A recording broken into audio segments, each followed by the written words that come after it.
Welcome to AudioNovel.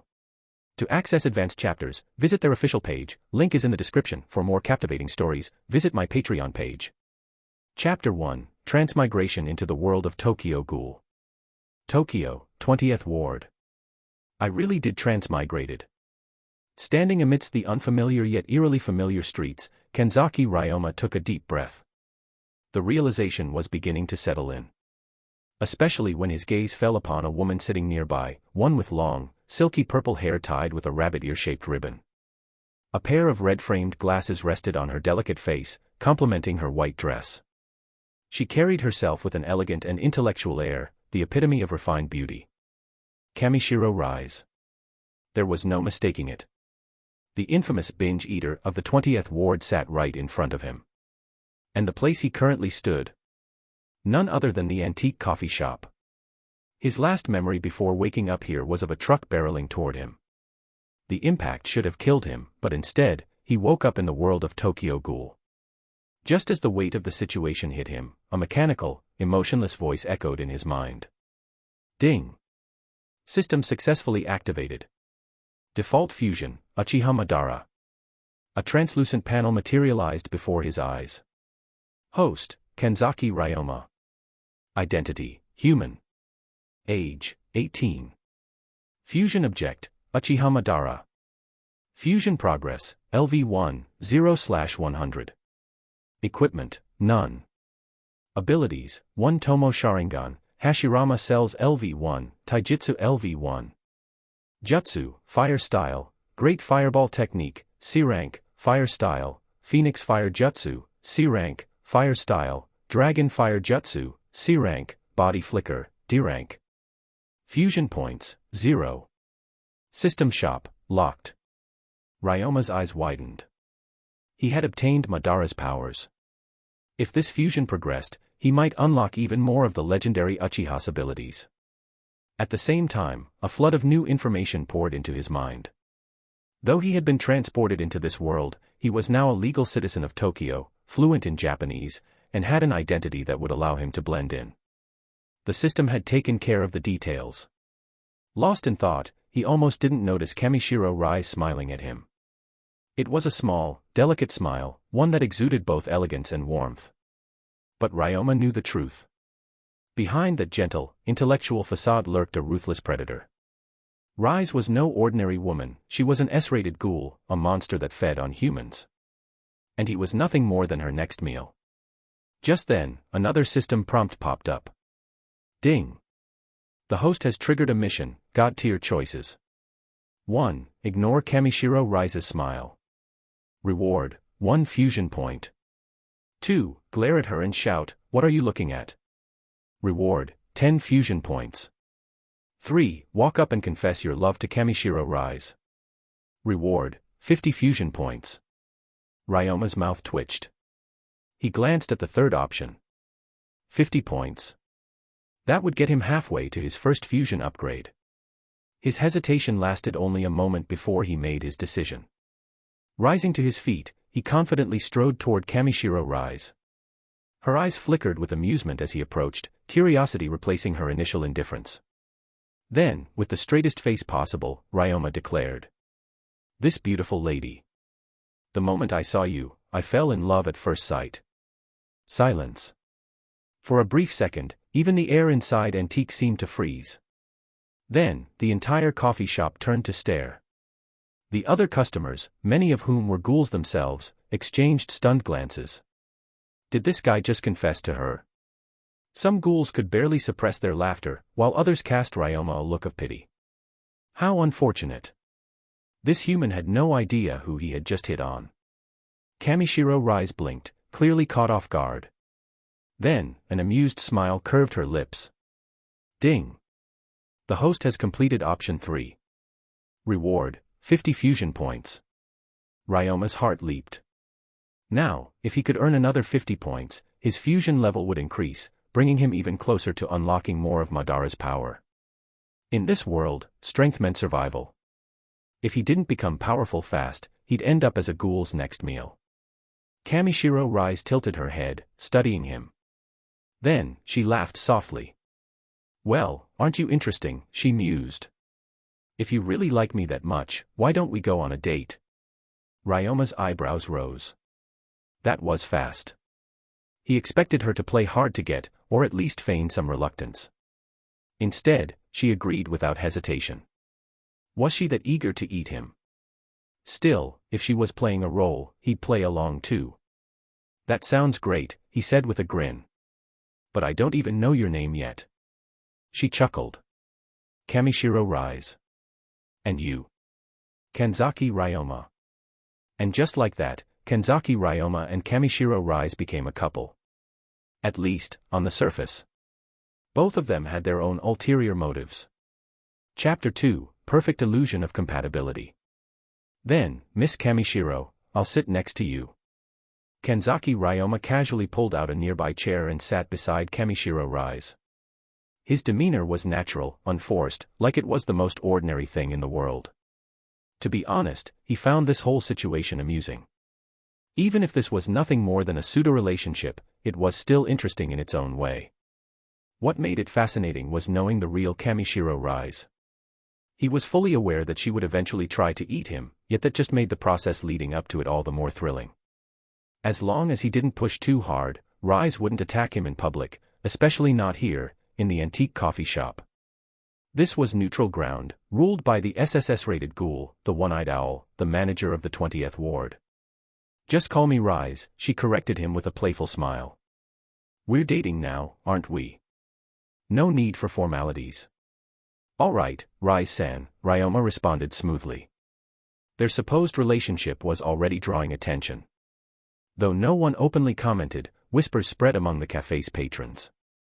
Most of them were ghouls. And very few of them would dare to get on Rize's bad side. At the front counter, Kirishima Tuka, who was wiping down some cups, glanced at the two of them with an unreadable expression. Ryoma and Rize had no shortage of topics to discuss. Of course, that was because both were actively steering the conversation. Do you have any hobbies? Rize asked, twirling a strand of her violet hair between her fingers. I think we should get to know each other better.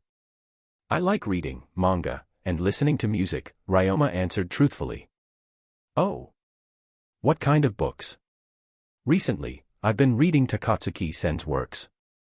Rize's eyes lit up. What a coincidence. I love Takatsuki-sensei's books. Her reaction was immediate, her enthusiasm flawless. But Ryoma knew better. If he had mentioned another author, she would have just as easily claimed to love their works too. She was mirroring him, crafting the perfect illusion of compatibility. Had he been an ordinary, unsuspecting guy, he might have been completely fooled. If he didn't know the real Rize, he might have been played like a fiddle, only to end up as nothing more than her next meal. What would you recommend? He asked, playing along. I've just started reading Takatsuki's works, so I haven't gotten far. I think Takatsuki's debut novel was her peak. The Black Goat's Egg is a must-read.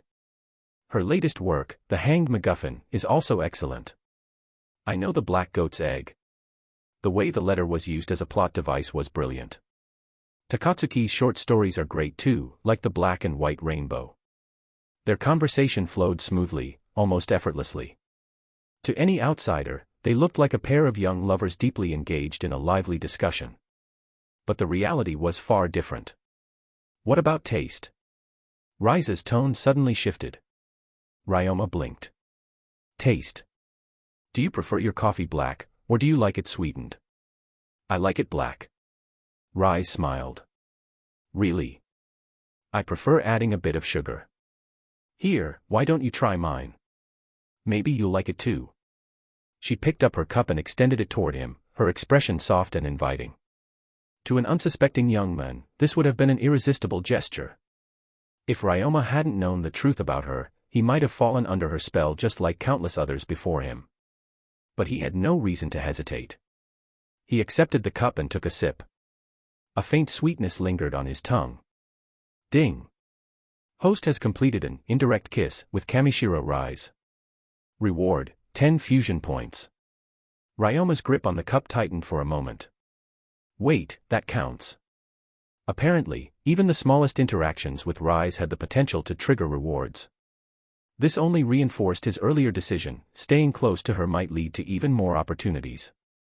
Well. Rize tilted her head, watching him expectantly. Not bad. A little sweetness isn't so bad after all. That's good. I was worried you wouldn't like it. Rize let out a small sigh of relief, placing a hand on her chest. The movement was delicate, almost too natural. Her acting skills were impeccable. You know, she mused, we have the same blood type, we're close in age, and we both love Takatsuki-sensei's books. Now our taste preferences are almost identical too.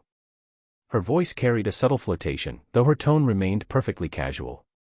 Yeah, Ryoma replied, smiling. We seem to get along well. Ah. I just remembered, I have to leave soon. Rize glanced at the clock, then looked back at him with an apologetic expression.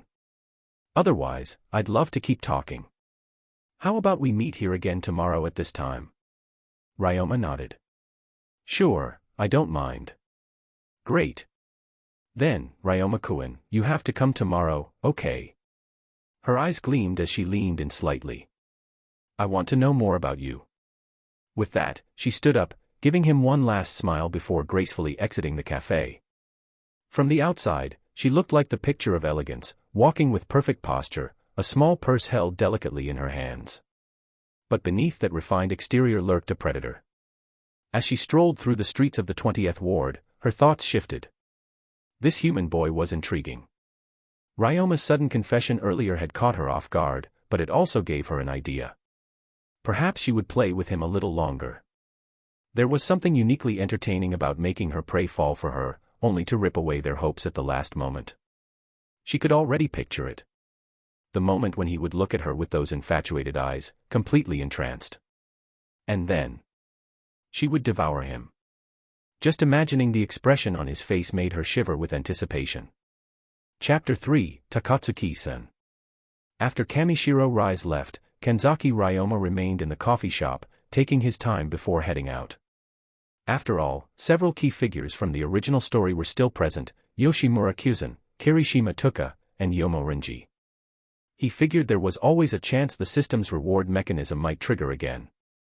That said, Ryoma had no intention of deliberately drawing attention to himself or striking up unnecessary conversations. Instead, he turned his attention to the bookshelves lining the cafe.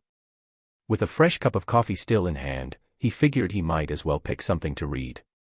His eyes landed on a collection of novels by Takatsuki-san. In this timeline, slightly earlier than the main events of Tokyo Ghoul, Takatsuki-san was already a highly renowned author. But Ryoma knew her true identity. Behind the mask of the beautiful and famous writer lay the SSS-rated ghoul, one-eyed owl of Ayajirai Tree, her real name, Ito Yoshimura. That alone made him all the more interested in her work. He reached for her debut novel, The Black Goat's Egg.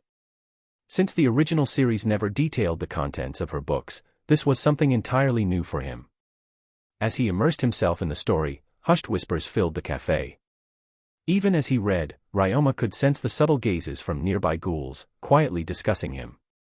Ding! Host has read The Black Goat's Egg and received 1 fusion point. Midway through the book, the system notification flashed in his mind. Though it was only a single fusion point, what intrigued him was the system's broad reward trigger. Apparently, even reading could earn him points. Was it because this was Takatsuki-san's work? If that was the case, perhaps he should go through all of her novels. With renewed interest, Ryoma returned his focus to The Black Goat's Egg. Even having read only half, he could already feel the unique imprint of Takatsuki-san's writing. A heavy atmosphere of despair. A deep distrust of the world. A grim pessimism woven into every sentence. These were themes only someone like Ito Yoshimura, who had grown up in the merciless 24th Ward, could truly express.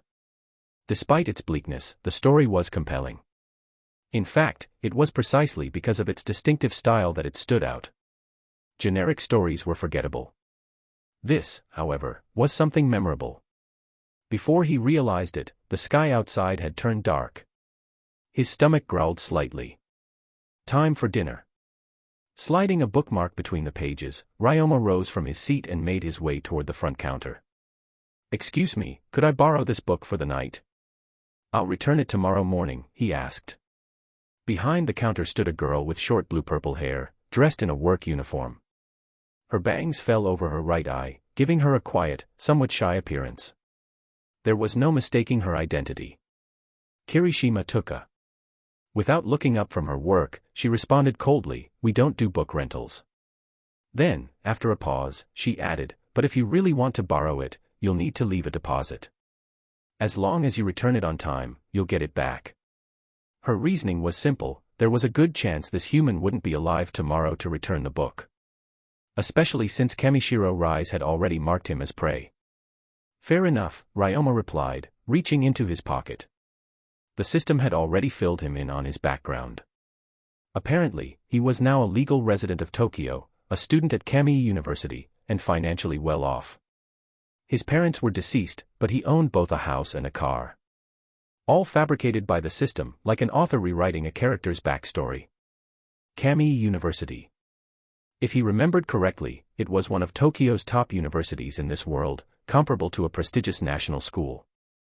The system had definitely gone out of its way to set him up with a solid background, though none of it mattered compared to the power of Madara's fusion.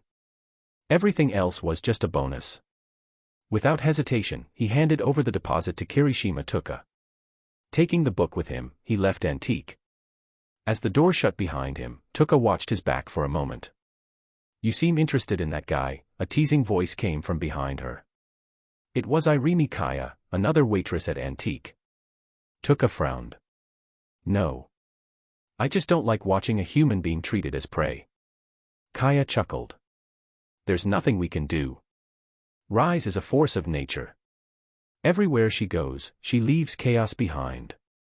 Even the leader of the 6th Ward was taken down because of her." "I know," Tuka muttered. "That's why I don't plan on interfering." Despite her words, she couldn't shake the uneasy feeling in her chest. Why did the manager even allow someone like Rize to stay here? She and the others could never understand Yoshimura's reasoning. But from an omniscient perspective, it was obvious, Rize's real identity was that of a breeding tool for the Washa clan. The very same Washa clan that Yoshimura feared the most. Interfering with her would only draw unnecessary attention, threatening the fragile peace Antique had built. None of the cafe staff knew the full picture. They only saw Yoshimura tolerating Rize's reckless actions without understanding why. Meanwhile, Ryoma walked through the dimly lit streets of Tokyo. He held the book in one hand, flipping through its pages as he walked. Every now and then, he would glance up to avoid bumping into someone. Then, out of the corner of his eye, he noticed a familiar figure. A petite girl stood nearby. Something about her presence made him pause. Looking up, he saw her clearly. Takatsuki-san. The very author of The Black Goat's Egg. Or rather, Ito Yoshimura. Chapter 4, The Unkillable Owl. The girl standing before him had messy, shoulder-length green hair, a petite and slender frame, and striking emerald eyes that shimmered under the dim streetlights. Though her youthful appearance made her seem like a teenager, she was actually 24 years old. Yoshimura Ito. And behind that delicate, almost fragile facade lurked something far more sinister. If Kamishiro Rize was considered cruel, then Ito was on an entirely different level. Unlike Kaneki Ken, who became a half-ghoul through surgery, Ito was a natural half-ghoul, the only one of her kind. Her power surpassed that of nearly all ghouls, making her the strongest openly known ghoul in existence. But her strength wasn't just physical, her mind was equally terrifying. Calculating, ruthless, and utterly unpredictable. Ryoma wasn't expecting to run into her. But rather than being surprised, he quickly calmed himself. This wasn't a coincidence. More than likely, Ito had taken an interest in him because of his interaction with Kamishiro Rize. After all, Aojirai tree had been after Rize for a long time due to her unique lineage. Given that Ito was both the founder of Aojirai tree and the daughter of Yoshimura Kyuzen, it made sense that she would be keeping an eye on Rize. "Hey, kid. You should pay more attention to where you're walking," Ito said suddenly, her voice carrying a playful lilt. "Thanks for the reminder." "I'll be careful," Ryoma responded, keeping his tone casual. For now, he acted as if she were just another stranger on the street. "Be careful." Ito hummed a light-hearted tune before turning and walking away, as if she had merely bumped into him by chance. To an average person, her words wouldn't mean anything. But Ryoma understood. She was warning him. And that meant he was already under surveillance, likely by Ito herself or Aojirai Tree. Still, he wasn't concerned. Ito wouldn't make any reckless moves. Like Yoshimura Kyuzan, she couldn't afford to act against Rize directly, not with the Washa clan's involvement. At most, she might send subordinates like Gecko, Yumori, to capture her. Ryoma met Ito's teasing remark with a quiet but firm response. I know. Though he spoke softly, Ito undoubtedly heard him. She didn't turn back, but the corner of her lips curled into an intrigued smile. Interesting. This guy wasn't as simple as he seemed. A human who willingly got close to Kamishiro Rize. Even confessed to her. That alone made him worth watching. Yet, for all her intelligence gathering, there was no information on him. She could tell by scent that he wasn't a ghoul. So was he human? Half human? An investigator? And what was even more curious, he had been holding a copy of the Black Goat's Egg. Ito's interest in Kanzaki Ryoma had just grown significantly. Ryoma finally returned to his apartment in the 20th ward. Since most universities in Japan didn't provide dormitories, students either rented apartments or commuted from home. Fortunately, his assigned home was close to Kami University, making things convenient. As he set his book down, his gaze landed on a mirror. A thought crossed his mind, prompting him to step closer. He hadn't checked his reflection since arriving in this world. Leaning in, he examined his face. His features remained largely the same, sharp eyebrows, strong jawline, and an overall handsome appearance. However, there were some notable differences. His hairstyle had changed, now significantly longer, resembling that of Uchiha Madara, though not quite as wild. It was more like Obito Uchiha's Red Knight look, just without the long ponytail. With his new hairstyle and the Sharingan, even if his facial features weren't identical to Madara's, the resemblance was undeniable. Speaking of which, he had yet to activate his Sharingan since arriving. Closing his eyes for a moment, he focused. Then, with a thought, his vision sharpened instantly. A crimson glow reflected in the mirror, revealing a single tomo spinning in each eye. The enhancement was immediate. His perception heightened, details became clearer, and his reaction time felt noticeably faster. It was like exchanging his ordinary sight for a completely different pair of eyes. Yet, despite the overwhelming clarity, he could feel the subtle drain of chakra. So the system has fully integrated the Uchiha bloodline into my body. That meant he could activate and deactivate the Sharingan at will, just like a true Uchiha.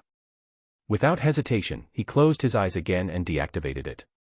Leaving it on constantly would only waste energy, and in this world, the last thing he needed was unnecessary attention. The Sharingan's red glow resembled the ghoul's Kakugan. If he walked around with it active, it would only invite trouble. Best to use it sparingly. After preparing and eating a simple dinner, Ryoma finished reading The Black Goat's Egg before heading to bed. Ding! Host has completed reading The Black Goat's Egg. Reward, 1 fusion point. ####. The next morning. Before heading to Kami University, Ryoma made a quick stop at Antique to return the borrowed book. This time, instead of Kirishima Tuka, he was greeted by an elderly man. Yoshimura Kyuzan, the manager of Antique. A kind-looking, elderly gentleman with a gentle smile. And an SSS-rated ghoul feared across Tokyo. The deposit has been returned. Please check the amount, Yoshimura said, his tone warm and polite. Had Ryoma not known better, he might have mistaken him for just another friendly old man. But behind the kind expression was one of the most dangerous ghouls in existence. The Unkillable Owl. Chapter 5, God-Tier Choice. All right, thank you.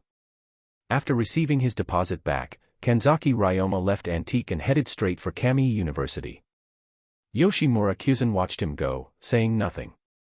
He knew what fate awaited a human who got too close to Kamishiro Rize. But that wasn't his concern. As a ghoul who had long abandoned his predatory ways, Yoshimura no longer wished to harm humans. However, that didn't mean he was willing to put himself at risk for a complete stranger. He had taken the same stance with Kaneki Ken in the original timeline. When Kaneki was captured by Aojirai Tree, Yoshimura refused to intervene, until later, when circumstances forced his hand. But his decision to save Kaneki had ultimately accelerated both his own downfall and the destruction of Antique. So whether he decides to interfere or not isn't his concern. Less than 30 minutes later, Ryoma arrived at Kamiya University. Since it was his first day on campus, he was unfamiliar with the layout. He had to rely on the school's signs to find his way around. According to the information the system had provided him, he was a student in the Department of Literature. His schedule was set, he simply needed to attend classes as required. Since he was technically a freshman, no one would question the presence of a new student in the classroom. With no pressure to stand out, Ryoma simply attended his lectures, taking notes and listening attentively. At the moment, he didn't know any of his classmates, so he kept to himself, focusing on reviewing his studies after class. After all, even someone like Kamiju Toma from a certain magical index still had to attend school properly despite all his supernatural troubles. The morning passed quickly, and by noon, Ryoma's classes were over. Japanese universities typically had only about 4 hours of lectures per day for first- and second-year students, with even fewer in the later years. That was why Kaneki-ken had so much free time to visit Antique in the original story. For now, Ryoma had the rest of the day to himself. His plan was simple: grab lunch at the university cafeteria, then head to Antique to meet up with Kamishiro Rize, as promised. University cafeteria. After picking up his meal, Ryoma spent some time searching for an empty seat. The cafeteria was packed, but he eventually found an unoccupied 4-person table. Just as he started eating, someone approached him. "Excuse me, is this seat taken?" Looking up, Ryoma saw a boy around his age. The stranger had delicate, almost feminine facial features, with a beauty mark just below his right eye. His friendly smile made him appear harmless. But Ryoma instantly recognized him. Furuta Nimura. At this point in time, Furuta was still attending Kamiya University under the alias Furuta Nimura, playing the role of an ordinary student. But Ryoma knew better. This man was no ordinary student. Furuta was already working for the Commission of Counter Ghoul, CCG, while simultaneously spying on Kamishiro Rize. It was highly likely that he had already begun setting up the infamous construction site steel beam accident. Given that Furuta had been watching Rize, it was inevitable that he would notice Ryoma as well. After all, in the original story, Kaneki-ken merely admired Rize from afar, he never actually dated her. Ryoma, on the other hand, had boldly confessed and entered a relationship with her. It made sense that Furuta wouldn't be able to sit still after hearing about it. "Of course, go ahead," Ryoma replied politely. He was curious to see what Furuta was planning. "Thanks." Furuta sat across from him and began eating. But he did nothing unusual. He simply ate in silence, behaving like any other student. Ding. Host has eaten with Furuta Nimura. Reward, 1 fusion point. Ryoma raised an eyebrow. The system had triggered again, this time, just from eating a meal with Furuta. It seemed that even the most mundane interactions could earn him points. Still, he knew Furuta wasn't the type to act hastily. From Furuta's perspective, and even from Ito Yoshimura's, Ryoma was just an ordinary human who had coincidentally gotten involved with Rize. At most, Furuta was pretending to be a bystander while keeping an eye on him. For now, neither of them would make a move. Afternoon. Ryoma arrived at Antique as planned. Kamishiro Rize was already there, waiting for him. But what caught his attention wasn't Rize, it was someone sitting nearby. A thin, unassuming young man with dark hair, neatly styled like a model student. He held a copy of The Black Goat's Egg in his hands, his eyes glued to the pages. Kaneki-ken. Ryoma wasn't surprised to see him here. At this point in time, Kaneki had a deep admiration for Rize. Whenever he had free time, he would come to Antique just to catch glimpses of her. He likely hadn't been here yesterday because of his schedule. Ryoma ignored him and walked straight to Rize. "Sorry, Rize-san, did I keep you waiting?" Since they were students of the same age, calling her Rize-san felt most appropriate. Rize gave him a warm smile. "No, I just got here too." Kaneki, who had been reading, immediately froze. His eyes darted toward the two of them. Something felt off. That beautiful, charming girl seemed unusually close to that guy. Kaneki was no longer paying attention to his book. Though he held it in his hands, his eyes kept sneaking glances at Ryoma and Rize. Then, Rize casually suggested something unexpected. "By the way, do you have any plans this afternoon?" she asked. "If not, why don't we go on a date? I've heard that spending time together is important for strengthening relationships." "That sounds great," Ryoma answered smoothly. Kaneki's world shattered. A date. A couple. That beautiful girl was already someone's girlfriend. His grip on the book tightened.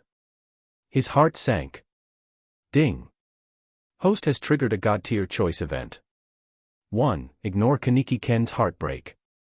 Reward, 1 fusion point. 2. Discuss Takatsuki Sen's works with Kaneki Ken and pretend to be a fellow fan. Reward, 10 fusion points. 3. March over to Kaneki, shout "Korra," and tell him to stop staring at your girlfriend. Reward, 20 fusion points. Ryoma smirked. Now, this was interesting. Chapter 6, A Date with Rize. Ryoma stared at the 3 choices before him, feeling slightly speechless at the third option. Telling Kaneki Ken to keep his eyes open and stop looking at his girlfriend was basically psychological warfare. Sure, it offered the most fusion points, but Ryoma didn't always pick options based on rewards alone. He had to consider the situation. Back when he first watched Tokyo Ghoul, he had always thought Kaneki's life was tragic enough. There was no need to crush him even further.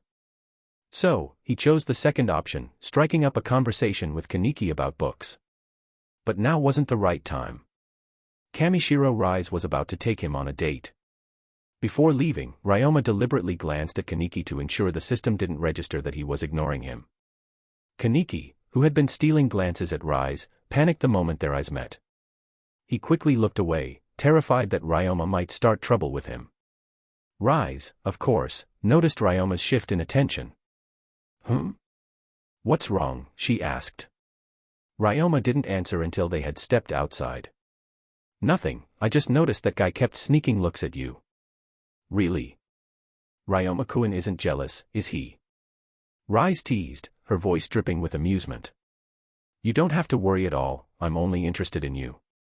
She said it so sweetly that any ordinary boy would have fallen for it instantly. But Ryoma knew better. "Yeah, of course. I'd never doubt Rize-san's feelings," he replied with a calm smile. If he had the ability to fake blush, he would have added that in too, just to play along. As they walked together, Ryoma didn't immediately try to hold Rize's hand. Normally, a boyfriend would. But their relationship was fake, and Rize had never actually let a man get too close to her. In the original timeline, she would seduce men, make them feel special, only to ruthlessly devour them before they could touch her. Even agreeing to date Ryoma was already unprecedented for her. Had he been just an ordinary human, he probably would have suffered the most horrific death out of all her previous victims. Still, what would happen if I tried to hold her hand? Would she reject it? Act indifferent? Would this trigger another system reward? With that in mind, he slowly reached out, hesitating at first, just like a nervous boy on his first date. Then, he boldly took her hand. Ding. Host has held hands with Kamishiro Rize. Reward, 5 fusion points. Ryoma had grown used to receiving fusion points from random interactions by now. At that moment, a flicker of disgust flashed across Rize's eyes. To her, Ryoma was nothing more than food. But she didn't immediately pull away. Instead, she smoothly retracted her hand in a natural gesture, lifting it to point at a nearby store. "Ryoma-kun, I want to try that dessert shop," she said cheerfully. Ryoma smirked internally. There it is. As expected, she avoided his touch, just in a more subtle way. Dessert shop. Inside the shop, they each ordered a dessert. Halfway through their meal, Rize suddenly stood up. "Excuse me, I need to use the restroom," she said with a polite smile. "All right," Ryoma nodded. He already knew the real reason she was leaving. Ghouls couldn't eat human food. To blend into society, some ghouls had learned the trick of pretending to eat, swallowing food without chewing it and later forcing themselves to vomit it out before it could be digested. Rize was no exception. Surprisingly, Rize didn't attack him that night. Instead, she continued her act, using playful teasing and affectionate words to pull him deeper into her web. At the end of the date, she turned to him with a soft expression. "I had a great time today." "I wonder if Ryoma-kun did too," she asked sweetly. Ryoma smiled. "Of course. Who wouldn't enjoy a date with such a beautiful girl?" Hearing that, Rize's face seemed to flush slightly, her expression overflowing with happiness. The atmosphere between them felt natural, romantic, even. But in reality, neither of them was sincere. They were both acting. I was thinking." Rize hesitated, glancing away shyly. "Do you want to go to the movies tomorrow? We can meet at Antique first." She was still playing with him. She wanted to keep the game going. "Sounds good," Ryoma agreed without hesitation. Back at Antique. After parting ways with Rize, Ryoma returned to Antique. Just as he expected, Kaneki-ken was still there, reading. When Ryoma walked in, Kaneki briefly met his gaze, then instantly looked away, pretending not to notice him. Ryoma smirked and walked straight toward him. Kaneki stiffened. Sweat formed on his brow. Was he in trouble? Was this guy about to start a fight over Rize? "Isn't that book by Takatsuki-san?" Ryoma asked casually. Kaneki, startled, blurted out, I am sorry." Then, realizing what Ryoma had actually said, he panicked even more. "Ah, wait, what?" He looked down at his book. "Oh. Yes, this is The Black Goat's Egg by Takatsuki-san." His nervous reaction made Ryoma chuckle. "It's quite the coincidence. I'm a fan of Takatsuki-sensei's works too." Ding. Host has completed option 2. Reward, 10 fusion points. Kaneki's eyes widened slightly. "Really?" His voice carried genuine surprise. Even though Ryoma was dating the girl Kaneki admired, the fact that they shared an interest in literature was still exciting. After all, reading was Kaneki's greatest passion. And meeting another book lover, especially one who appreciated Takatsuki-sen's works, was something rare. Chapter 7, Befriending Ken Kaneki. Of course, it's true. I haven't read many of Takatsuki-sensei's works, but after finishing The Black Goat's Egg, I was hooked. Ryoma smiled as he spoke, pulling out a chair and sitting across from Kaneki-ken. "Mind if I sit here?"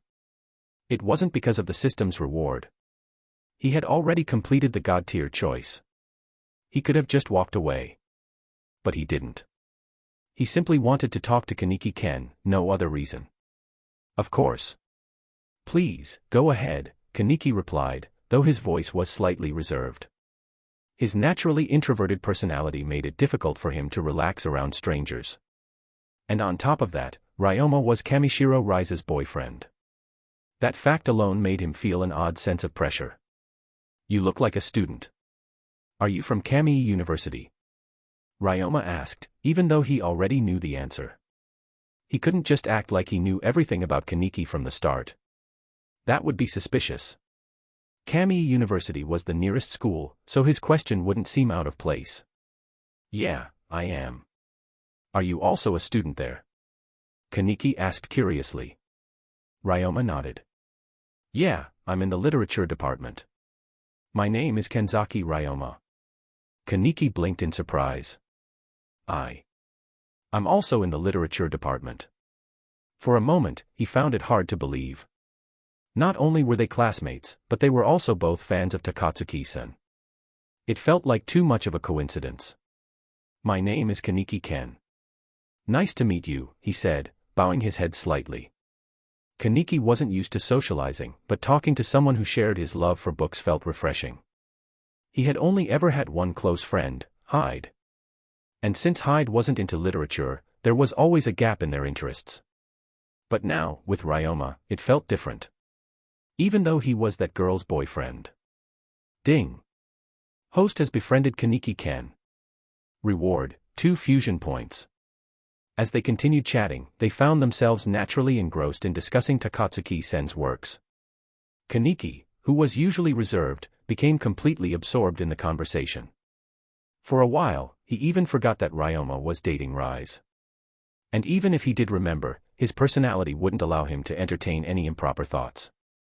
Not only did he lack the confidence to pursue someone already taken, but now he had also befriended her boyfriend. The idea of interfering in their relationship would never even cross his mind. Evening. After borrowing another book from the cafe's shelf, Ryoma spent the rest of the evening reading. Ding. Host has read The Black Goat's Egg. Reward, 1 fusion point. Ding. Host has finished The Black Goat's Egg. Reward, 1 fusion point. By the time the cafe was closing, Ryoma and Kaneki both decided to head home. Though they had spent most of the time reading, they had occasionally exchanged thoughts on Takatsuki-sen's writing, deepening their mutual appreciation for literature. Kaneki, in particular, was in a great mood. For the first time, he had found someone who shared his passion for books. Hyde was his best friend, but Hyde had never been interested in reading. With Ryoma, he could finally talk about the novels he loved without holding back. Meanwhile, Ryoma walked the same route as the night before, passing through the quieter streets and alleys of the 20th Ward. The city was eerily silent at this hour. There were barely any pedestrians around. Especially in the alleys. Most people avoided deserted areas at night, fearing ghoul attacks. Ryoma remained on high alert. If he encountered an S-rated ghoul or higher, things could get tricky. With his current fusion level, he wasn't sure how well he would fare against a truly powerful opponent. Ghouls looked human, but their strength was on an entirely different level. At this point, his fusion progress was only at LV1, which meant he had barely unlocked a fraction of Uchiha Madara's power. At best, his abilities were comparable to a lower-tier Uchiha. It was like comparing a 1-Tomo Sharingan to the fully evolved Rinnegan. There was an enormous gap in power. That being said, it was unlikely that he'd run into anything too dangerous here. The 20th Ward was relatively stable, thanks to Yoshimura Kyuzen's influence. Most ghouls in this area followed his rules, avoiding unnecessary trouble with humans. The only real exceptions were outliers like Kamishiro Rize, reckless predators who ignored the unspoken laws. And Rize, for all her viciousness, wouldn't attack him just yet. That would be too boring for her. Still, Ryoma decided to take a detour, just in case. But before he could exit the alley, he heard something. Footsteps. Someone was behind him. Turning around, he saw a man approaching. His expression was rough, his demeanor unsettling. Though his eyes hadn't turned into a ghoul's Kakugan yet, Ryoma could sense it. This guy wasn't human. Man, those idiots at Antique have all these stupid rules, the man muttered to himself. No hunting humans in the ward, no eating fresh meat. I'm sick of feeding on corpses. His complaint made no sense to a normal person. But to Ryoma, it confirmed everything. This was a ghoul. His expression hardened. The guy was looking at him like prey. If you're planning to eat me, Ryoma said flatly, then go ahead and try. The ghoul smirked. Judging by his unfamiliar face, he wasn't one of the more powerful ghouls in the ward. Ryoma had memorized the identities of all the high-ranking ghouls in the 20th Ward. If this guy had been an S rank or above, he would have known about him. That meant this was just some low-tier ghoul looking for an easy meal. Perfect. This would be a good chance to test out his abilities. Oh. The ghoul chuckled. You already figured it out, and you're not running away. He looked Ryoma up and down, puzzled. Any normal human would have panicked. Would have tried to escape. But this kid was standing his ground, completely calm. If it weren't for the fact that he didn't have a quinkwa, the ghoul might have mistaken him for a CCG investigator. Bluffing, huh? The ghoul scoffed and lunged forward. At the same time, his eyes transformed. His irises turned blood red, while the whites of his eyes darkened. A deep green Rinkakukugun burst forth from his lower back, forming a long, whip-like appendage. It was fast.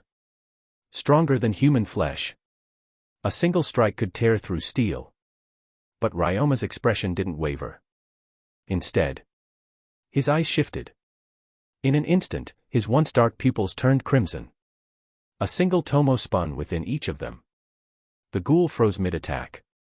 His breath hitched. His body tensed. For a brief moment, his mind went blank. What the hell is that? Chapter 8, B-rank ghoul. The ghoul's initial reaction was confusion. For a moment, he mistook Ryoma's Sharingan for a Kakugan. Ghouls could typically recognize their own kind by scent. But this boy, he smelled completely human. How could he have Kakugan? There was only one possible explanation. Some ghouls, especially those who spent too much time around humans, would eventually have their scent masked by the overwhelming presence of human odors. It made it difficult for other ghouls to identify them at a glance. Is he one of those? The man hesitated, abruptly stopping his attack. TCH. Just my luck, he muttered, spitting on the ground. Thought I found an easy meal, but turns out you're one of us. His tone was filled with frustration. A ghoul's flesh was nearly inedible to other ghouls.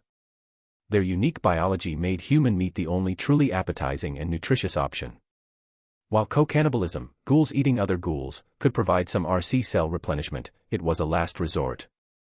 The taste was unbearable, and only the most desperate or power-hungry ghouls resorted to it. That meant, from this ghoul's perspective, Ryoma was a waste of time. Get lost, the man spat. This is my hunting ground. If I see you here again, I'll tear you apart. His tone was menacing, but Ryoma barely reacted. A hunting ground, huh? Ghouls often divided territory among themselves. The stronger the ghoul, the larger and more desirable their hunting grounds. Straying into another ghoul's territory without permission usually resulted in brutal fights. But Ryoma wasn't a ghoul. And those rules didn't apply to him. If he backed down now, he might as well call himself a ninja turtle. His response? He vanished. Without a word, Ryoma activated the body flicker technique. In an instant, he reappeared behind the ghoul. Fast. Too fast. The body flicker wasn't true teleportation, but to an untrained eye, it might as well have been. The ghoul barely had time to register what had happened. Fire style, great fireball technique. Ryoma inhaled deeply, gathering chakra in his throat. A massive sphere of fire erupted from his mouth, roaring to life as it expanded rapidly. Heat waves rippled through the alleyway. The flames illuminated the ghoul's face, eyes widening in sheer panic. He barely had time to react.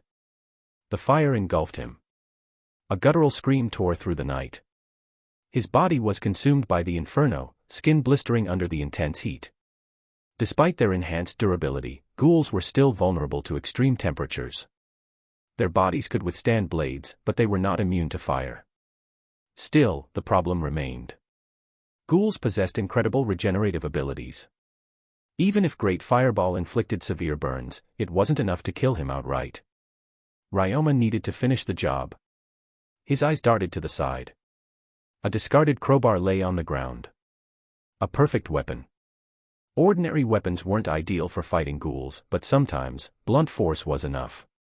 He grabbed the crowbar and swung it downward with all his strength.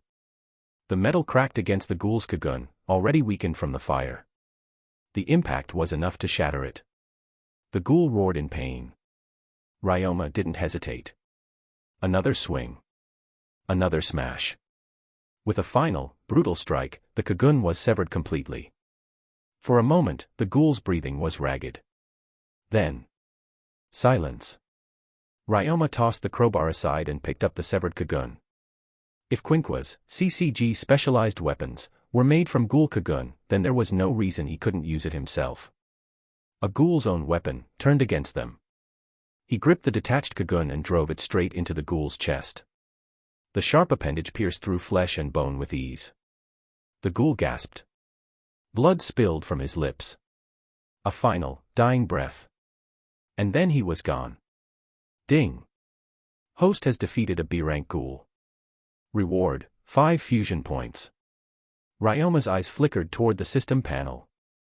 His fusion points had now reached 87. Only 13 more until he hit LV2. And when that happened, his Sharingan would no longer have just a single tomo. Chapter 9, Second Date with Rize. Ryoma didn't spare a second glance at the ghoul's lifeless body. Tossing aside the severed kagun, he picked up the crowbar instead. He had no intention of leaving any traces of himself at the scene. The last thing he wanted was for CCG or the police to investigate how a ghoul was killed without a Quinqua. Of course, technically speaking, his actions were completely legal. Ghouls weren't protected under human law, and their deaths were rarely investigated in depth, especially when it was assumed that another ghoul was responsible. As long as there were no obvious clues left behind, a dead ghoul wouldn't stir up much trouble. And the Cocoon? It would naturally decay and disappear without the host's RC cells to sustain it. That was precisely why CCG's weapons, quinquas, required not only the Cocoon but also the kakuo, the organ responsible for producing RC cells. Without it, a Cocoon was useless in the long term. Still, maybe I should find a way to make my own quinqua. As Ryoma exited the alley, the thought lingered in his mind. Right now, having a reliable weapon was essential. Fighting ghouls with only basic taijutsu and fire-style jutsu was manageable, but it wasn't efficient.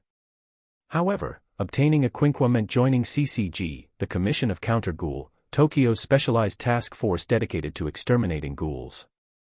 Only official investigators, ranked at least second class, were allowed to carry their own quinqua.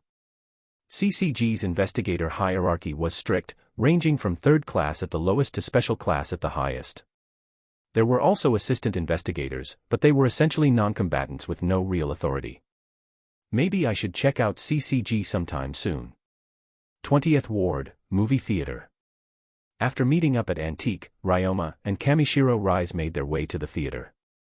This world seemed to be set in the early 2000s, flip phones were still the norm, and smartphones hadn't taken over yet. Without easy access to streaming services, people still flocked to movie theaters. They bought their tickets and chose middle-row seats. Ryoma wasn't particularly interested in the film itself, but since this was a date, at least on the surface, he played along. No matter how monstrous she was, Rize was still a girl. A cruel and sadistic one, but a girl nonetheless.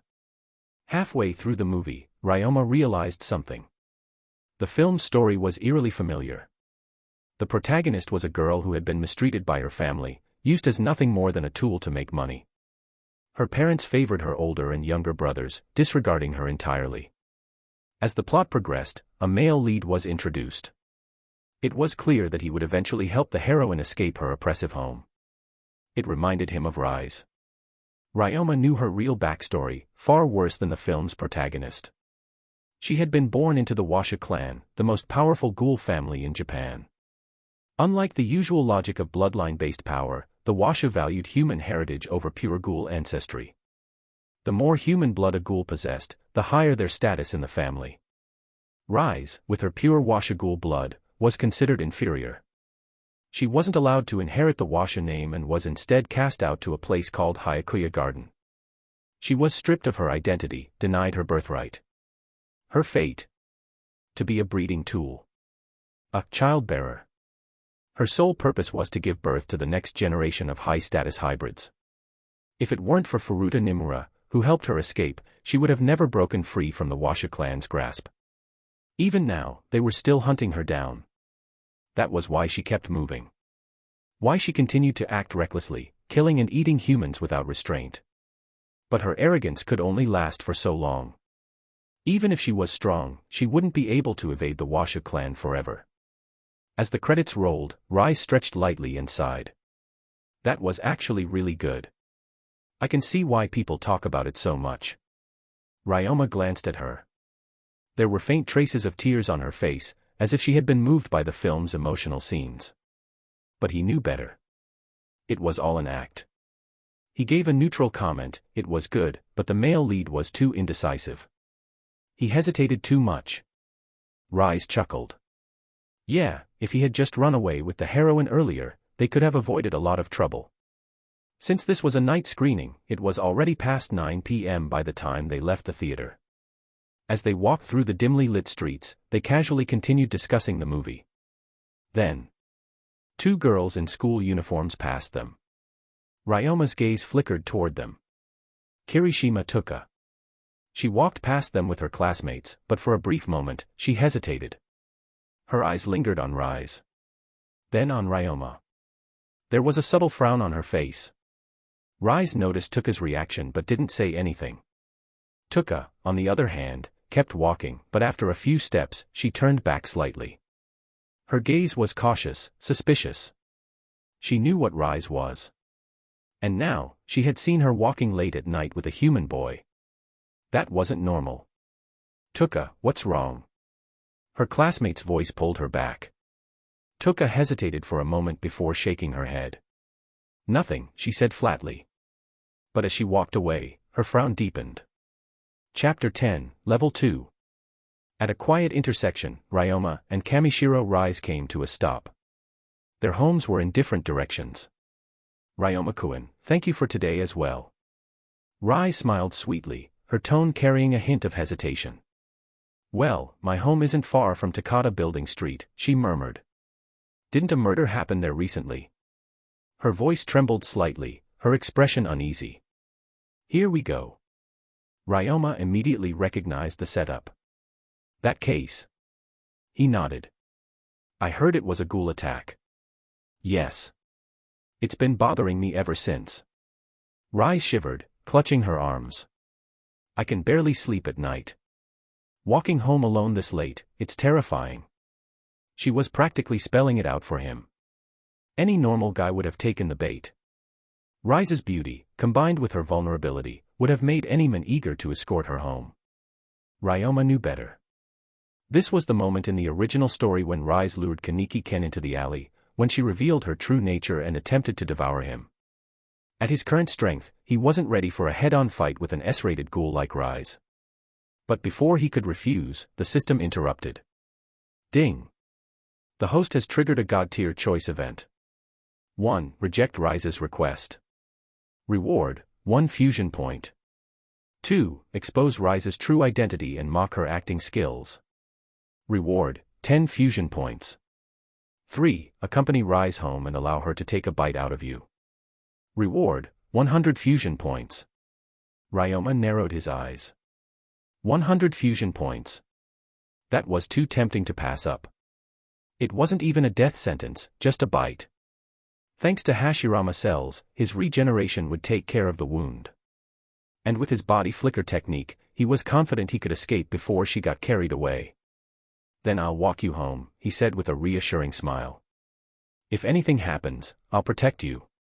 Rize's eyes lit up. Really? That makes me feel so much safer.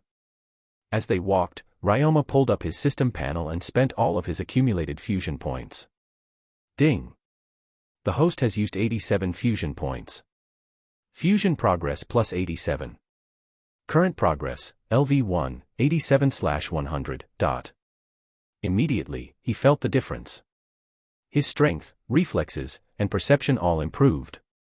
Even without hitting level 2, the increase was significant. Now, he was much more confident about what was about to happen. The streets were empty. Most civilians avoided deserted roads at night for fear of ghouls, but that concern didn't apply to them. No ghoul in the 20th ward was foolish enough to target Rize. Any ghoul who crossed her path would become her meal instead. As they walked, Rize suddenly slowed her pace. Ryoma-kun. She whispered, leaning into him. Her body was warm, her voice soft. I really enjoy being with you tonight, she murmured, resting her hands lightly on his chest. Why don't we stay together a little longer? From an outsider's perspective, it was an intimate moment. But Ryoma noticed a small detail. Despite leaning in, she wasn't pressing too closely. Her hands on his chest ensured there was still some distance between them. A hunter's subtle maneuver. She's keeping me in position for the kill. Ah, sure, he said, feigning nervousness. To complete the illusion, he hesitantly wrapped an arm around her waist, while his other hand rested on her shoulder, strategically placed to counter any sudden attack. Rize's lips curled into a smile. I like you so much, I just want to. Then. Her eyes flashed crimson. Eat you. She lunged, fangs sinking into his shoulder. Pain erupted. Ryoma gritted his teeth, resisting the urge to shove her away. Rize tore into his flesh, ripping a chunk out of him. Blood splattered onto the pavement. Ryoma let himself stumble, deliberately staggering to the ground. He needed her to take another bite if he wanted the full reward. But. Ding! The host has completed option 3. Reward, 100 fusion points. 1 bite was enough. The moment the system confirmed his reward, Ryoma acted. Without hesitation, he dumped all 100 points into his fusion progress. Ding! The host has used 100 fusion points. Fusion progress plus 100. Current progress, LV2, 87/500. New abilities unlocked, 3 Tomo Sharingan, Hashirama Cells LV2, Taijutsu LV2, B-Rank Ninjutsu, Fire Style, Great Fire Annihilation, Fire Style, Blast Wave Wild Dance, Fire Style, Hiding in Ash. 3 Tomo Sharingan. His eyes had fully evolved. His speed, strength, and combat abilities had increased exponentially. But Rize didn't notice yet. She was still savoring the bite she had taken. Her expression changed. Ha! She ran her tongue along her lips, eyes wide with surprise. This taste. She had eaten many humans before. Some were soft and tender. Others were lean and tough. But this was beyond anything she had ever tasted. It was delicious. More flavorful than any human she had devoured. Her pupils dilated, a deep hunger growing inside her. The Washa clan had always sought to consume powerful flesh to grow stronger. And Kanzaki Ryoma. He was a delicacy. Her breath quickened, her body trembling slightly, not with fear, but with craving. She needed more.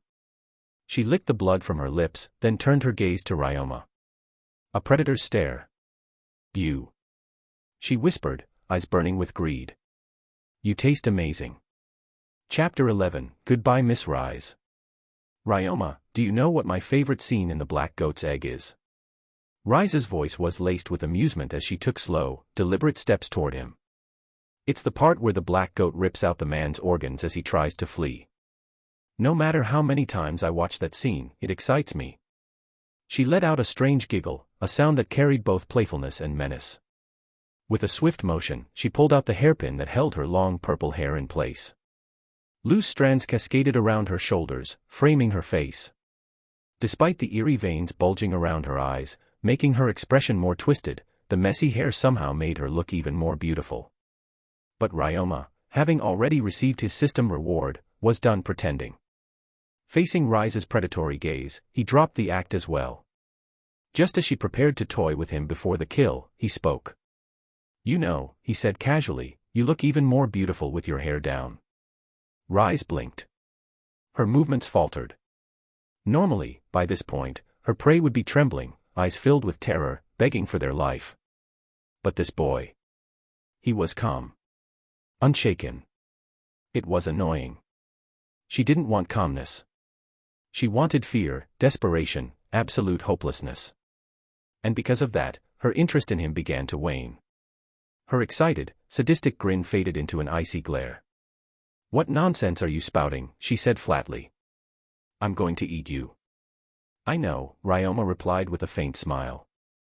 That doesn't mean I can't compliment your looks. Rize narrowed her eyes.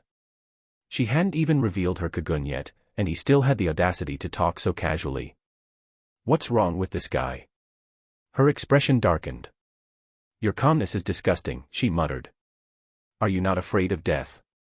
With that, 4 dark red Rinkaku Kagun burst from her lower back, writhing like deadly whips. The razor-sharp tips glistened under the streetlights. Of all the Kagun types, Rinkaku possessed the greatest offensive power, capable of overwhelming enemies with sheer speed and force. Rize twirled them playfully in the air. I'll use these to stir up your insides, nice and slow hee hee hee.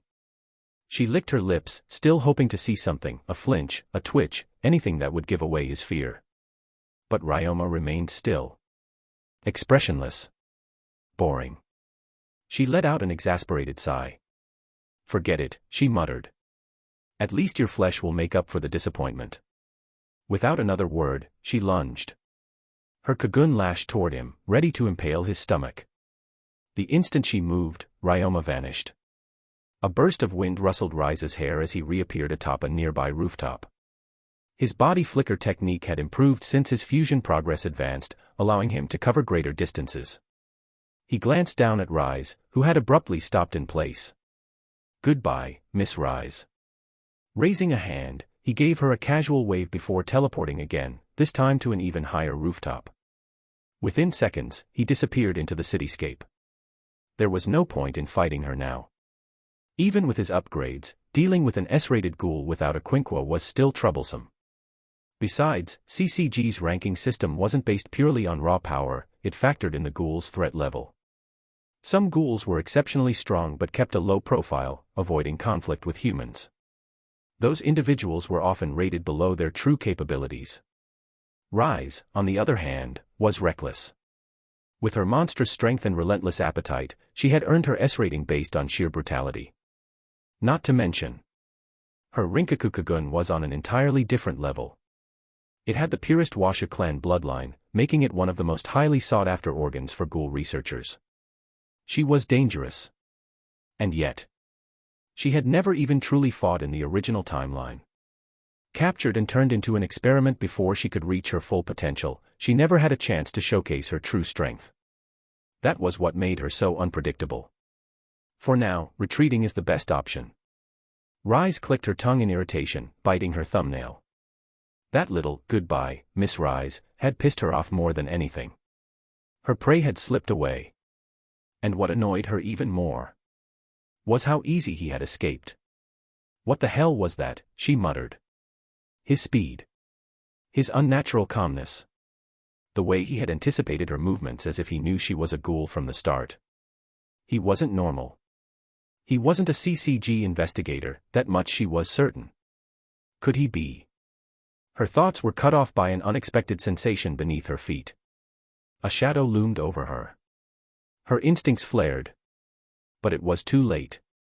A series of massive steel beams plummeted from above.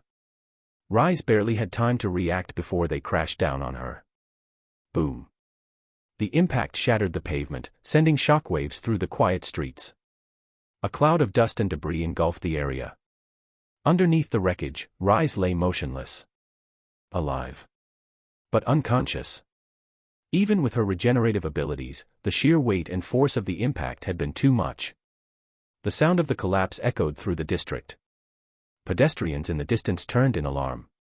Even Ryoma, who had already made it several blocks away, halted in his tracks. He didn't need to look back. He already knew what had happened. And then, ding! The host has triggered a God-tier choice event. 1. Ignore the steel beam incident and go home to sleep. Reward: 1 fusion point. 2. Return to the scene and rescue Rize, preventing the future consequences of the incident. Reward: 10 fusion points.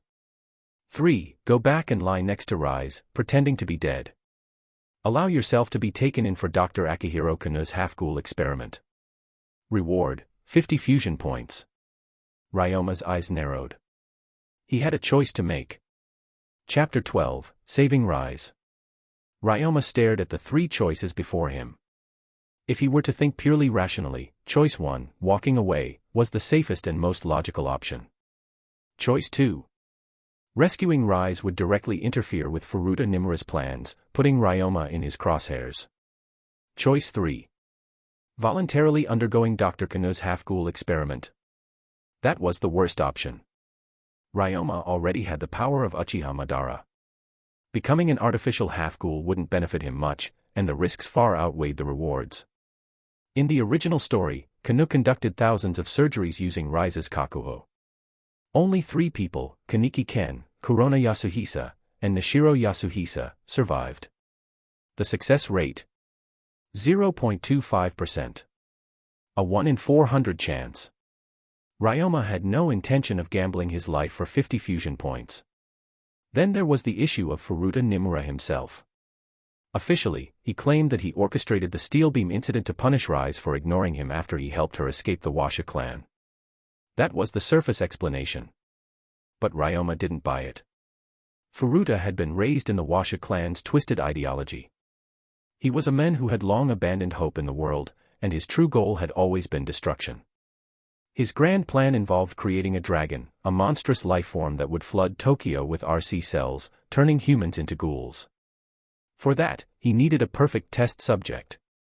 A ghoul with the purest Washa bloodline. Kamishiro Rize. She was essential for Dragon's creation, just as the original One-Eyed King had been in the past.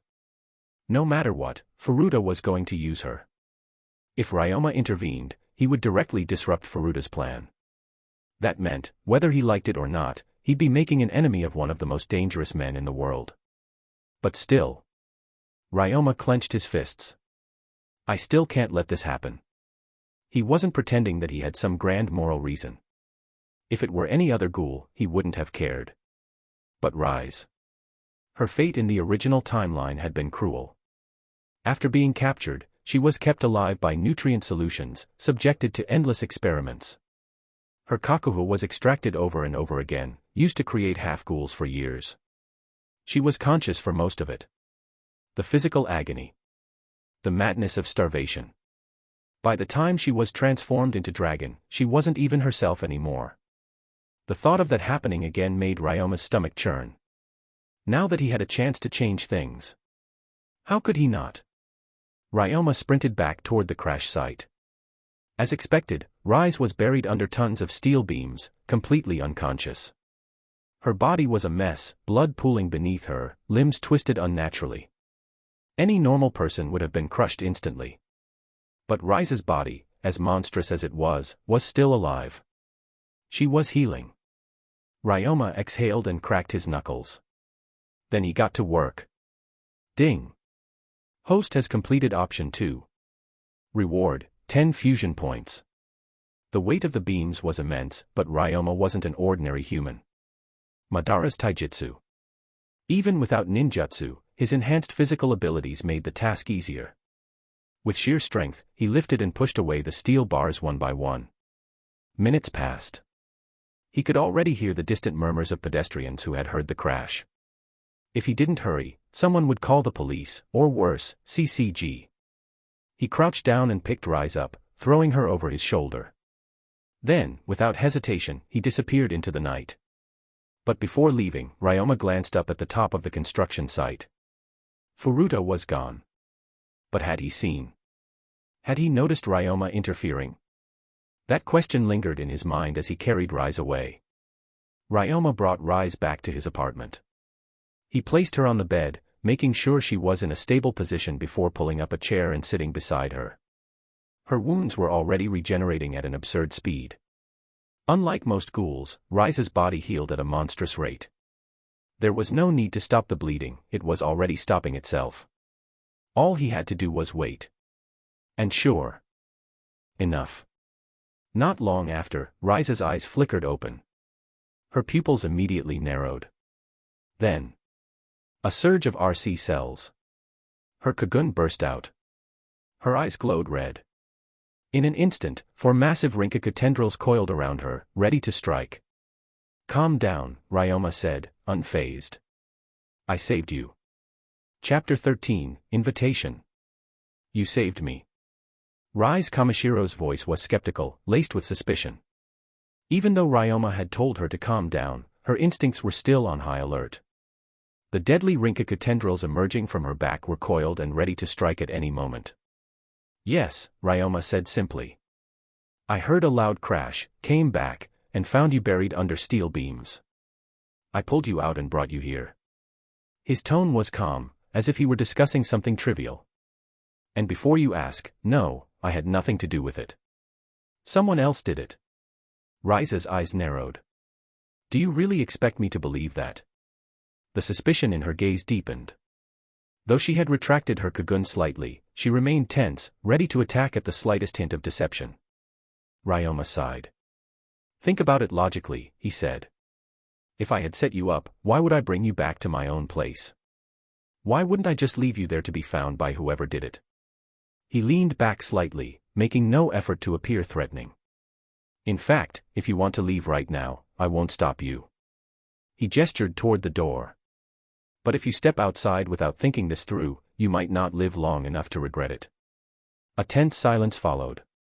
Rize's mind raced. Everything he said made sense. She wasn't naive, far from it.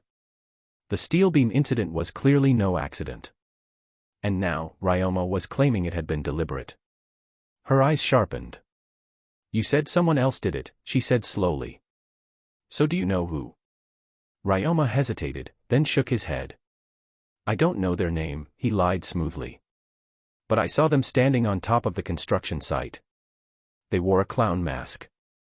I think they were the one who pushed the beams onto you. A flicker of recognition crossed Rize's face. Joker, she muttered. She had heard of the underground group known as Joker, but she had never interacted with them before. Why would they target her? Something didn't add up. And yet, it wasn't impossible. Could it really have been them? Or was Ryoma lying? Either way, she needed to be more cautious. After a moment, Rize's piercing gaze softened ever so slightly. Her Rinkakukagun retracted, vanishing back into her body. She was willing to listen. For now. Her violet eyes studied Ryoma carefully. Why did you save me? She asked. Her voice was quiet, almost unreadable. You know I was planning to kill you. Her words carried a weight that most people would have flinched at. But Ryoma simply shrugged.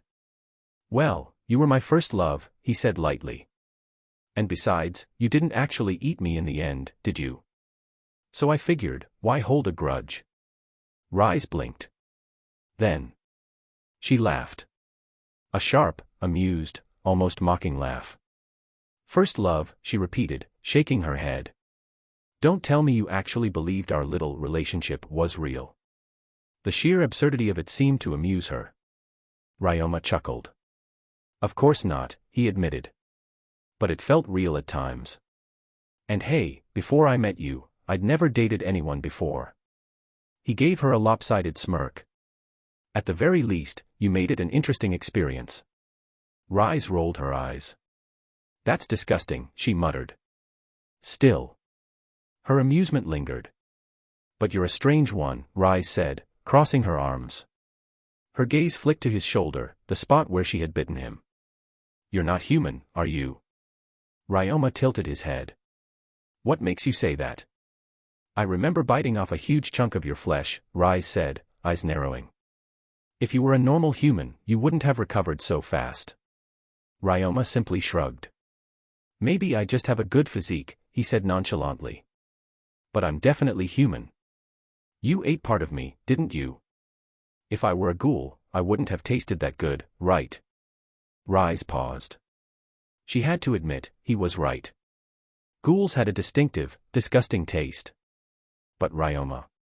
Yeah, she murmured. You tasted amazing.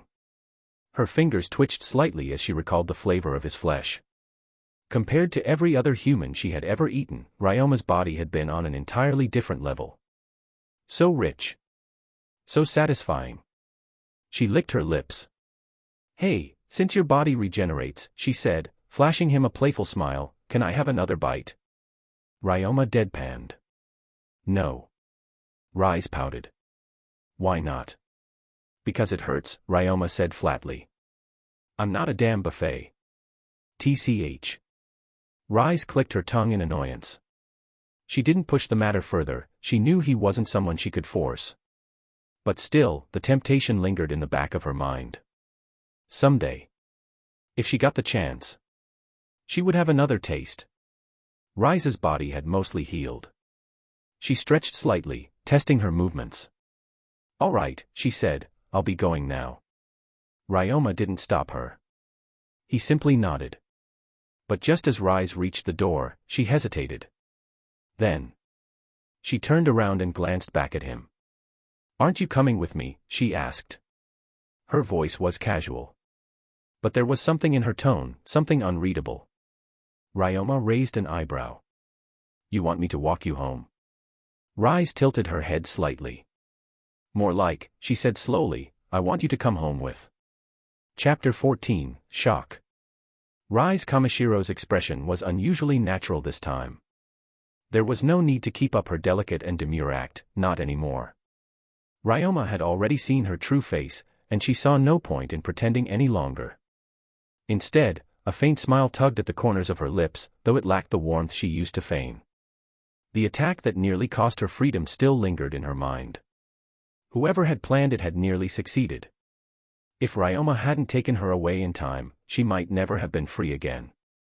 Rize strongly suspected that the Washa family had finally tracked her down. She had spent years on the run, avoiding their grasp, but perhaps her time had finally run out. Of course, she only had part of the story right. In reality, this wasn't the Washa family's doing. It was Furuta Nimura. The one person she least expected.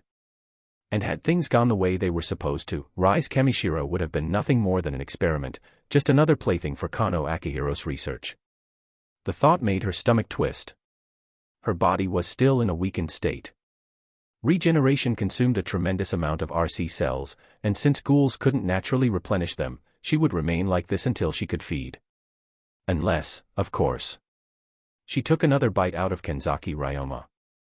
The temptation was there, lurking in the back of her mind. "I want you to walk me home," Rize finally said. Her voice was casual, but there was an underlying tension in her words. Ryoma raised an eyebrow. "Only if you promise not to take a bite out of me along the way." Rize laughed lightly. "Not this time." Ryoma didn't find that very reassuring. Walking through the dimly lit streets, the two of them no longer played their little game of deception. Neither of them bothered with pretenses. They knew what the other was. There was an odd sort of understanding between them, twisted as it was. Ryoma remained alert, carefully scanning their surroundings. If Furuta was truly behind the attack, then there was no telling what else he had planned. But as far as he could tell, they weren't being followed. That was good. For now. It was Rize who broke the silence first. "Did you know I was a ghoul from the very beginning?" she asked, her tone laced with curiosity. The way Ryoma had reacted to her attack, it wasn't the reaction of a clueless human. "Not exactly," Ryoma replied. "At first, I really did fall for you at first sight. But after spending time with you, I started noticing things that didn't add up." It was a lie, partially. He had always liked Rize Kamishiro, but that was from a perspective beyond this world. Still, the lie was a convenient one. Rize considered his answer before nodding slightly. "I see. I guess I underestimated you," she admitted. "First, I underestimated how observant you were, then, I underestimated how strong you were." She tilted her head, violet eyes narrowing slightly. "Do you still like me now?" The question was blunt, cold, even. Rize made no attempt to soften her words. "And don't bother lying. I never had feelings for you to begin with." Ryoma chuckled. "It doesn't matter," he said simply. "I like you, and that won't change. Otherwise, I wouldn't have saved you." Rize blinked. She wasn't expecting that. "But," Ryoma continued, "our little couple's game is over. From here on, I won't be bothering you anymore." His voice was calm, completely detached. Even though Rize had made it clear she never cared about him, it didn't affect him in the slightest. After all, their so-called relationship had been fake from the very beginning. So what was there to be upset about? "Is that so?" Rize's voice was unreadable. She didn't seem bothered by his words, nor did she appear relieved. Finally, they reached her home. "This is it," she said, stopping in front of the door. Ryoma nodded. "All right, then. I'll be heading back." Just as he turned to leave, Rize suddenly spoke again. "Aren't you forgetting something?" Ryoma glanced back. Rize's right index finger lightly pressed against her lips, her eyes glimmering with playful amusement. "A goodbye kiss," she teased. Ryoma deadpanned. "You're trying to eat my tongue, aren't you?" Rize giggled. "Oh my, you figured it out." She leaned in slightly. "But you're wrong about one thing," she purred. "I wasn't just going to eat your tongue, I was going to eat your lips too." Her smile was sweet, far too sweet. But the words that left her mouth were anything but. "Yeah, no thanks," Ryoma muttered. With that, he turned and walked away without looking back. Rize watched him go, standing at her doorstep for a long moment. Then, with a small sigh, she stepped inside and closed the door behind her. The next day, after his morning classes, Ryoma found himself back at Antiku. At this point, it was more of a habit than anything else. He liked the quiet atmosphere. It was a good place to read. What he wasn't expecting, however, was to see Rize Kamishiro sitting there. She was lounging comfortably in a seat, sipping her coffee like she belonged there. Ryoma raised an eyebrow. "Didn't expect to see you here," he remarked as he approached. Rize glanced up at him, smiling as if last night had never happened. Why not, she mused. I do come here often, you know. Her violet eyes gleamed mischievously. Or did you think I only came here to seduce prey? Ryoma didn't answer. He had assumed that, but now that he thought about it, it made sense that she had other reasons for visiting. After all, Antiku's coffee was unique. Unlike normal coffee, which ghouls found repulsive, the coffee here contained a special ingredient, concentrated human flesh particles. For ghouls, it was a rare delicacy. Of course, humans weren't served the same coffee. Yoshimura had a habit of making sure human customers received the normal stuff. Ryoma took a seat across from her. As he did, he caught a subtle movement from the front desk. Toka Kirishima had been wiping down a table when she froze. Her eyes locked onto him, her expression unreadable. For a brief moment, she looked shocked, confused, almost suspicious. Her gaze flickered toward Rize Kamishiro. Then, back to him. It was clear what she was thinking. Why was this human still alive? From Toka's perspective, Rize had obviously intended to kill him last night. So why was he sitting here, completely unharmed? It didn't make sense. Either. Rize Kamishiro had shown mercy. Or something else was going on. Chapter 15, The Hanged MacGuffin. Ryoma could feel Toka Kirishima's eyes on him from the corner of his vision. It wasn't surprising. She had seen him walking with Rize Kamishiro last night, late at night, alone with the most infamous man-eater in the 20th ward. For Toka, there was only one logical outcome. He should be dead. And yet, here he was, casually stepping into Antiku like nothing had happened. You didn't think I'd show up today, did you? Rize's voice was as teasing as ever, a faint smirk curling at her lips. Yeah, Ryoma admitted as he sat down across from her. I figured you'd be elsewhere. Hunting, to be precise. Rize, however, had stayed put. For whatever reason, she wasn't in a rush to find new prey. She took a slow sip of her coffee. I like this place. The atmosphere's nice. And the coffee's delicious. Right. Totally not because it's laced with special ingredients, Ryoma muttered under his breath. Ghouls couldn't digest normal food. But Antiku's coffee contained small amounts of concentrated human flesh particles, something only ghoul customers received. For them, it was a rare delicacy. Rize chuckled but didn't deny it. Ryoma stood up and walked toward the bookshelf. This time, he picked up a novel, The Hanged MacGuffin. It was Takatsuki Izumi's latest release. Rize, noticing his selection, raised an eyebrow. You recommended that book to me before, but you hadn't read it yourself. I heard it was good, Ryoma replied smoothly, flipping through the pages. Rize smirked. Then let's read it together. She didn't wait for an answer. Instead, she dragged her chair closer and leaned in, settling beside him. The scent of her shampoo, something floral yet faintly sweet, reached him. She was too close. But Ryoma quickly realized why. Rize wasn't just reading. She was smelling him. Her face was dangerously close to his neck, inhaling deeply as if savoring the aroma of a gourmet meal.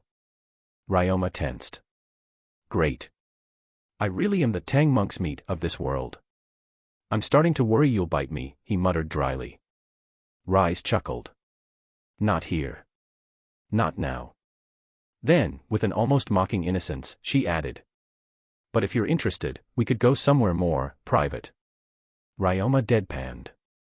Yeah, no thanks. I have zero interest in getting eaten alive. Rize pouted playfully, then turned her attention to the book. Reading with Rize was distracting. Her presence was unsettling, yet oddly familiar, like a dangerous animal that hadn't yet decided whether to strike. Still, the book itself was interesting. Takatsuki Izumi's writing was dark, twisted, morbid. Which, naturally, meant Rize loved it. She was particularly fascinated by the gruesome details, her violet eyes gleaming with excitement at every brutal twist in the story. That part was amazing, she gushed at one particularly disturbing scene. The way he described the agony, the sheer helplessness. Ryoma gave her a blank look. You really like this kind of stuff, huh? Of course. She smiled sweetly. Don't you? I have limits, Ryoma muttered. Rize chuckled. Too bad. I thought we could enjoy darker things together. Ryoma decided to change the subject. After finishing the book, their conversation drifted elsewhere. Ryoma studied Rize for a moment. Her physical condition had clearly improved. By the way, he asked casually, how's your body holding up? Rize arched an eyebrow, then smiled knowingly. Oh. Is Ryoma-kun worried about me? Her tone was playful, but there was something in her eyes, a faint wariness. I'm fine, she continued. I still have plenty of stock at home. Stock. Ryoma knew exactly what that meant. The human flesh she had stored in her fridge. He kept his voice low, making sure no one else could hear. Still, he said, I'd be careful if I were you. That guy in the clown mask might come after you again. Rize's expression darkened slightly. You're trying to control me. There was a sharpness in her voice. She didn't like being told what to do. Not at all, Ryoma replied evenly. I just think it'd be a shame if you got caught in another trap. Rize studied him for a long moment. Then, just as her expression softened. Well, she said, a teasing lilt returning to her voice, I might listen to you, if you let me have another taste. She licked her lips. Chapter 16, Choices, Again. Rize had always despised constraints. Growing up under the oppressive rule of the Washa family, she had been treated as nothing more than a tool. A breeder. Something to be used and discarded. Now, as a free ghoul, her insatiable appetite wasn't just about hunger, it was a way to lash out. A way to vent the pain of her past. Unlike most ghouls, who only needed to hunt once a month, Rize hunted 2 or 3 times a week. Not for survival. For pleasure. It was why she had earned the nickname Binge Eater. But despite hating restrictions, she found herself hesitating. The taste of Ryoma Kanzaki still lingered in her mind. She had never tasted human flesh that exquisite before. Would it be worth enduring a little restraint if it meant she could have another bite? Maybe. She wasn't sure yet. At that moment, Ryoma's system activated. Ding. The host activates the task and opens the god-level choice. 1. Reject Rize's request and stop interfering with her hunting. Reward, 1 fusion point. 2. Reject Rize's request but forcibly restrain her. Reward, 20 fusion points. 3. Accept Rize's request and let her have another taste. Reward, 50 fusion points. Actually, he said, smirking, if you listen to me, I might let you have another taste. Rize narrowed her eyes. Listen to you? Yeah, Ryoma nodded. Let's say, no hunting for 2 weeks. If you can do that, I'll let you have what you want. Rize pouted. 2 weeks? That's so long. How about 3 days? Ryoma gave her a deadpan look. That's pointless. Normal ghouls can survive on a single meal for a month. You're the only one who eats like this. His voice grew serious. And if that guy in the clown mask tries again, I might not be there to save you next time. Think carefully. Rize's playful demeanor faded. She hated to admit it, but Ryoma was right. If the Washa family really had found her, she was in serious danger. Her violet eyes flickered with thought, then she smiled faintly. Fine, she said. I'll agree to your little deal. Then, before Ryoma could react. But first, let me have a little taste. Ryoma tensed, watching her carefully. What kind of taste? Rize grinned. Relax, I won't bite you here, too many witnesses. She leaned in. Her hand slid around Ryoma's neck, pulling herself closer. Then, before he could stop her, her lips brushed against his ear. Bite. It wasn't hard, but it wasn't gentle either. Just a light graze, sharp enough to send a shiver down Ryoma's spine. His body tensed involuntarily. Rize immediately noticed. Her grin widened. Oh, she purred, her voice silkier than ever. So that's your weak spot. Ryoma shoved her away before she could push any further. Don't take it too far. His voice was steady, but Rize could hear the slight irritation in it. She giggled, licking her lips. Too late, I'm already satisfied. She stretched lazily, as if she had just eaten a particularly delicious snack. And now? Her violet eyes gleamed mischievously. I know your weakness. The exchange didn't go unnoticed. Other ghouls in the cafe were whispering. That human boy, isn't he the one Rize brought in a few days ago? And he's still alive. This is the longest any of her prey has lasted. Some were even speculating. Could Rize actually be interested in a human? The absurdity of the thought sent a chill through the ghouls. Meanwhile, at the front counter, Tokyo Kirishima observed the scene in silence. She knew Rize's nature. Brutal. Cruel. Completely in control. Yet here she was, playing this kind of game with a human. Something about it bothered her. Even if Rize was just toying with him, she had never acted this intimately with any of her previous prey. What was going on? Just then, Kaneki Ken walked into Antiku. And froze. Right in front of him. The girl he secretly admired, the girl he had longed to talk to, was practically draped over another guy. She wasn't just talking to him. She was teasing him. Flirting. Kaneki felt his mind go blank. Behind him, Hideyoshi Nagachika frowned. Ken. What's wrong? Kaneki didn't answer. He just stood there, staring, as something deep inside him cracked. Rize had planned to push Ryoma further. But his annoyed reaction stopped her. She smirked. That was enough fun for now. With a satisfied sigh, she leaned back. Well, I'm happy, she purred. I got what I wanted today. She winked playfully. And now I know exactly how to get under your skin.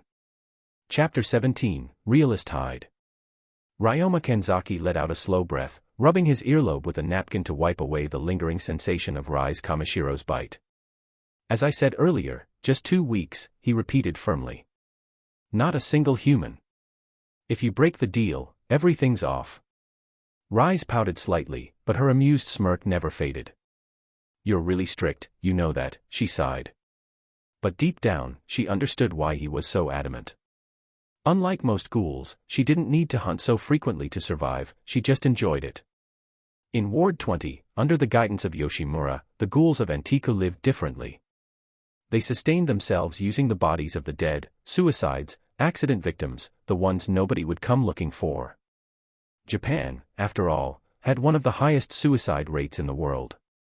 Many chose isolated places to end their lives, not wanting to trouble anyone. Their bodies often went undiscovered for days, even weeks. The ghouls of Ward 20 quietly collected these bodies, storing them for survival. It was how they avoided CCG scrutiny, how they maintained the illusion of peace. But Rize. She didn't care about peace. She loved the thrill of the hunt. Her repeated killings had started drawing CCG's attention, making the ward more dangerous. In some ways, it had been her who started to tear down the fragile truce this place had maintained. But for now, she would play along. For now. Ding. The host has completed option 3 and received a reward, 50 fusion points. The system notification rang in Ryoma's head. He barely reacted, already used to these constant rewards. Instead, his attention shifted toward a certain bespectacled boy sitting nearby. Kaneki Ken. And judging by the burning look in his eyes, he had just witnessed everything. Kaneki sat frozen in place. His mind was a swirling mess of emotions, shock, disbelief, jealousy, and a strange emptiness. Kaneki, your face is red. What's up? The voice of Hideyoshi Nagachika snapped him out of his trance. The blonde-haired young man sat across from him, orange headphones resting around his neck, watching Kaneki with growing amusement. And nothing, Kaneki stammered, quickly looking away. Hyde raised an eyebrow. Really? He wasn't buying it. After a moment, Hyde leaned back and smirked. By the way, Kaneki, where's that cute girl from the coffee shop you kept talking about? Kaneki's heart nearly stopped. Oh no. Wait, he whispered urgently. Keep your voice down. But Hyde was already glancing around, scanning the cafe. Could it be her, he muttered, subtly nodding toward Tokyo Kirishima, who was working at the front counter. Or, is it her? This time, he motioned toward Rize Kamishiro, who was still sitting dangerously close to Kanzaki Ryoma. Kaneki visibly flinched. "Oh," Hyde murmured in understanding. "Bingo." Kaneki's reaction was answer enough. Which meant, "Wait," Hyde whispered, eyes widening. "That guy sitting next to her. Isn't he the one you told me about? Your book friend?" Kaneki's face burned even redder. "Wait, Hyde grinned. "So you're telling me," he lowered his voice dramatically, "that the girl you had a crush on is dating your friend?" Kaneki groaned and buried his face in his hands. "Kill me," he muttered. Hyde, of course, wasn't done messing with him. Without warning, he raised his hand and called out to the counter. "Excuse me. Waitress. Can we get some service here?" Tuka Kirishima turned toward them, walking over with her usual bored, mildly annoyed expression. "What do you want?" she asked. Hyde gave her his most charming grin. "I'd like a cappuccino." "Oh, and one for this guy too." He gestured at Kaneki. Then, without missing a beat, "And also, what's your name?" Kaneki's soul nearly left his body. Tuka blinked, caught off guard. "Tuka Kirishima." "Got it," Hyde grinned. "Thanks, Tuka-chan." Kaneki kicked him under the table. "Gh." Hyde grunted, barely holding in a laugh. Tuka, clearly not amused, gave them both a weird look before walking away. Kaneki turned to Hyde, seething. "What the hell was that? Why did you—" Relax, Hyde waved a hand. "It's not her, right? Which means—" He grinned knowingly. "It's Rize." Kaneki froze. "Yes," he muttered, defeated. Hyde fell silent. For once, he actually looked concerned. "Kaneki," he said seriously. "You should give up." Hyde put his hands on Kaneki's shoulders, staring him straight in the eye. "You saw them just now, right? That girl is way out of reach. And more importantly—" His tone darkened. "She has a boyfriend. And it looks serious." Kaneki flinched. Because it was true. The way she leaned in toward Kanzaki Ryoma. The way she bit his ear so playfully. The way Ryoma allowed it, even if he seemed annoyed. It looked real. Painfully real. Kaneki clenched his fists. "I know," he said quietly. "I've already accepted it." Hyde sighed. "Good. Because men, unrequited love is." Before he could finish, he glanced at his watch. "Shit, I gotta go to work." With a casual wave, Hyde got up. "See ya, Kaneki." Kaneki exhaled and leaned back in his chair, trying to calm himself down. Maybe Hyde was right. Maybe it was better to let go. Meanwhile, at the other table, Rize had, of course, noticed everything.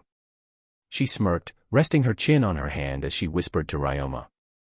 "You know," she purred, "if you hadn't stopped me, he would have been my next target." Her violet eyes flickered toward Kaneki-ken.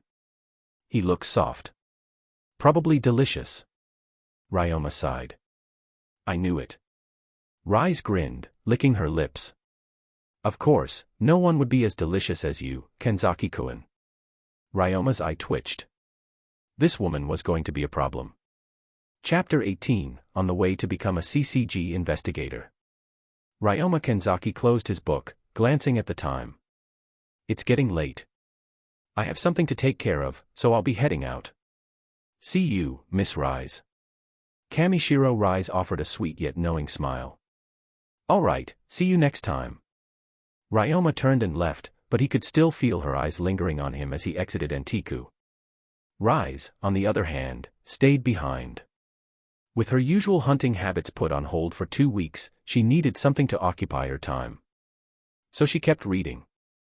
Takatsuki Izumi's books were dark, twisted, and deeply personal. She had only read half of The Egg of the Black Goat before, so she took the opportunity to finish it now. A story of a cold-blooded female serial killer and her only son, who initially despised his mother's ways, only to realize he was beginning to resemble her more and more. A fictional story, yet one that mirrored reality. Takatsuki Izumi had woven her own life into the narrative. The serial killer, Yoshimura Kyuzen. The son, Yoshimura Ito. Only the genders had been swapped. I wonder how Yoshimura would feel if he read this. Rize smirked at the thought. As the night stretched on, the cafe finally prepared to close. Tuka Kirishima, now out of her work uniform and back in her school attire, approached Rize. Hey. We're closing soon. Rize looked up, blinking as if she had lost track of time. Oops, sorry. Guess I got too into the book. She smiled. Tuka folded her arms, clearly hesitant about what she was about to say next. You've been acting different lately. Rize raised an eyebrow. You've been sitting here reading instead of hunting. And that guy, your so-called boyfriend, he's still alive. Tuka's voice carried a sharp edge. It was unnatural for a predator like Rize Kamishiro to let her prey live. Rize tilted her head.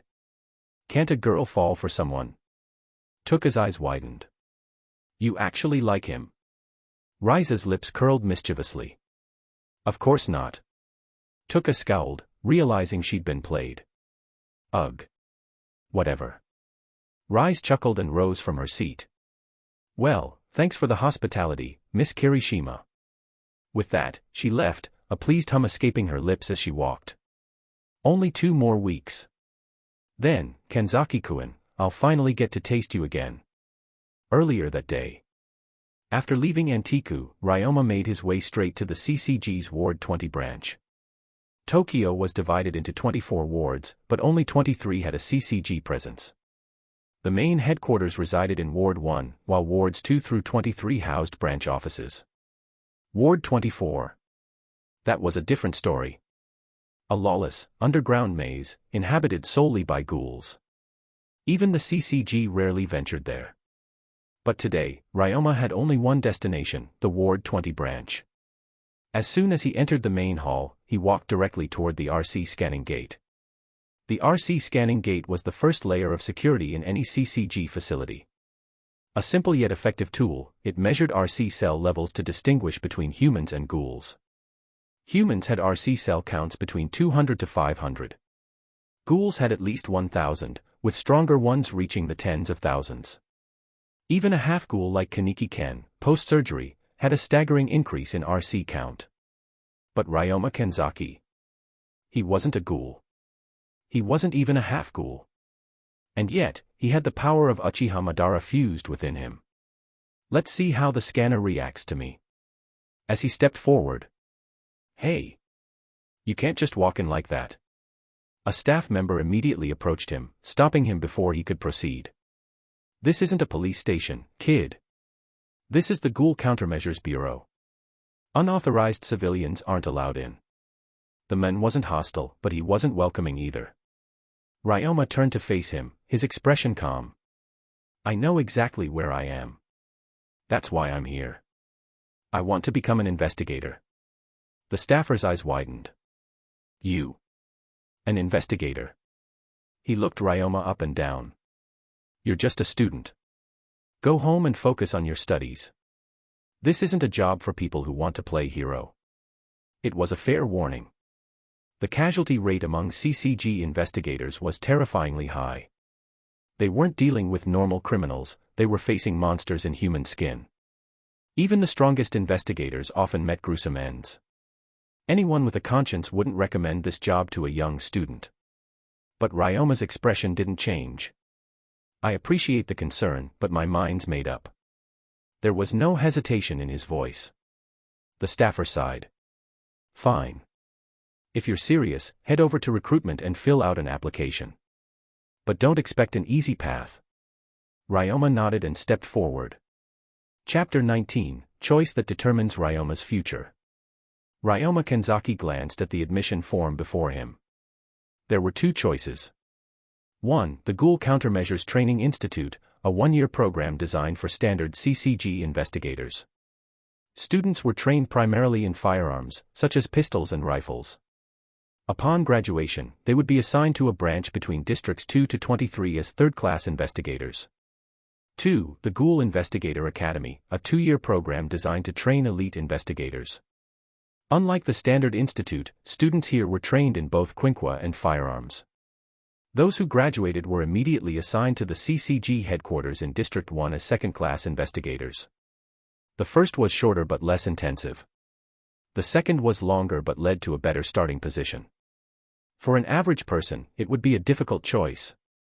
But for Ryoma, neither mattered. He had no intention of waiting for 1 or 2 years before stepping onto the battlefield. Instead, he randomly selected the academy, not because he cared about the training, but because the academy provided trainees with a quinqua for practice. And having a quinqua would make it easier to earn a reputation as a ghoul slayer. With that decided, he submitted his application and waited for a response. The next morning, Ryoma received an official reply from the CCG via paper mail. Opening the envelope, he skimmed through the contents. His application had been approved. Truthfully, admission wasn't difficult, anyone could enroll as long as they paid the tuition fee. The true challenge wasn't getting in, it was graduating. The CCG needed a steady influx of new investigators every year. But given the extreme mortality rate, most recruits wouldn't survive long enough to advance.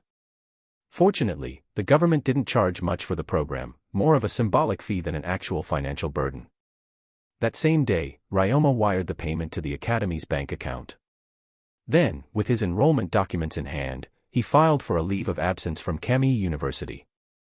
Everything was now in place. It was time to head to District 1. Though District 20 and District 1 seemed far apart, Tokyo wasn't that large. A subway ride under 30 minutes was all it took to reach his destination. Soon, the academy's towering walls came into view. On the surface, it looked like an ordinary university. The difference? Reinforced steel gates. Electric security fences. Armed guards patrolling the perimeter. This wasn't just a training institution, it was a government facility. Stepping up to the entrance, Ryoma approached the gate. "Excuse me, I'm a new student reporting in." The guard examined his documents before nodding toward the facility. "Go in. That woman over there will guide you." Following the guard's indication, Ryoma spotted a young woman wearing glasses, dressed in professional attire, holding a stack of documents. Her cold, yet polite expression suggested she was accustomed to handling newcomers. "You must be Kanzaki Ryoma," she said. "I am Iori Suzuki, secretary to the academy's director." "Welcome." She offered a brief, formal bow. Ryoma nodded. "Yes, that's me. Pleased to meet you." "Follow me," Iori said, turning on her heel. As they walked through the facility, Iori efficiently briefed him on the academy's curriculum. "Since you're joining mid-year, you'll have to work twice as hard to catch up. The academy doesn't offer special treatment, you either keep up or you fall behind. I trust you understand this." Ryoma smirked. "I wouldn't be here if I wasn't confident." Iori didn't react to his arrogance. Instead, she continued explaining the academy's dual system. The Ghoul Countermeasures Training Institute and the Ghoul Investigator Academy shared the same campus, though their training regimens differed. Institute trainees focused primarily on firearm combat and were groomed for standard investigative roles. Academy students trained extensively in quinqua combat and were groomed for leadership roles at CCG headquarters. "That concludes your briefing," Iori finished. "If you have questions, ask me later. For now, report to your assigned class." With that, she handed Ryoma a schedule and left. Ryoma checked his schedule. His first class. Theoretical Ghoul Biology and Combat Tactics. Heading to the designated classroom, he entered just as the lecturer was preparing to begin. The instructor paused, then addressed the class. "We have a new student joining us today. I expect everyone to work together and support one another." Gesturing for Ryoma to come forward, the instructor added, "Introduce yourself." Without hesitation, Ryoma stepped up to the blackboard. With clean, confident strokes, he wrote, "Kanzaki Ryoma." Then, turning to the class, he gave a simple introduction. "My name is Kanzaki Ryoma, from District 20. My hobby is reading, and I'm here to become a ghoul investigator. Looking forward to working with you all." "Very well," the instructor said. "You may take your seat." Scanning the room, Ryoma noticed an empty desk by the window, the ideal seat. But more importantly, some of the students here were familiar faces. Among them, Kurona Yasuhisa, Nishiro Yasuhisa, Juzu Suzuya, Toru Mitsuki. The next generation of elite investigators. Coincidentally, his assigned seat placed him directly behind Kurona, while Nishiro sat to his right. Ryoma smirked as he sat down. This is going to be interesting. As Ryoma settled in, a new system notification appeared in his mind. Ding! The host has activated a new mission, the Path of the Investigator. 3 options appeared before him. Option 1, complete 1 year at the Institute. Graduate from the Standard Training Program. Reward, 10 fusion points. Option 2, complete 2 years at the Academy. Graduate from the Elite Training Program. Reward, 20 fusion points. Option 3, skip training, join the CCG directly. Bypass formal training by demonstrating outstanding combat ability. Reward, 40 fusion points. Ryoma tapped his fingers against the desk, considering. He could waste 1 or 2 years in training, or he could fast-track himself into the field. Given his power, there was no need to follow the normal path. 40 fusion points. That was a reward worth taking. Decision made, Ryoma smirked. I'll show them why I don't need training. Chapter 21, absolutely not a chapter. Chapter 20, Drill. The Academy's classroom seating arrangement followed a single-desk system. There was no concept of seatmates, each student sat independently. Ryoma Kanzaki's assigned seat placed him next to Kurona Yasuhisa and Nishiro Yasuhisa. Glancing at them, Ryoma gave a polite nod. Looking forward to working with you. Kurona responded with a brief nod, her gaze indifferent before turning away.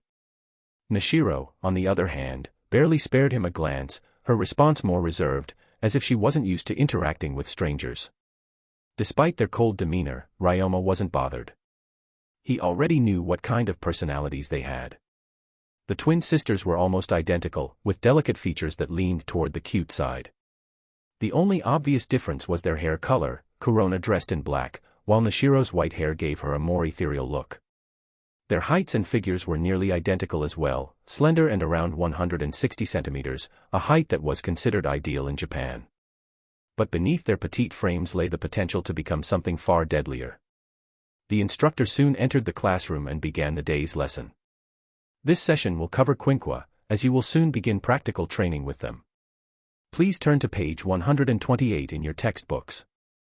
The students followed suit as the instructor continued. Quinqua is a relatively recent innovation, developed a few decades ago by former CCG chairman Tsuneyoshi Washu in collaboration with the German CCG director, Adam Gehenna. Its creation significantly narrowed the power gap between humans and ghouls. The core material used to create Quinqua is Kagun, extracted from ghouls upon capture.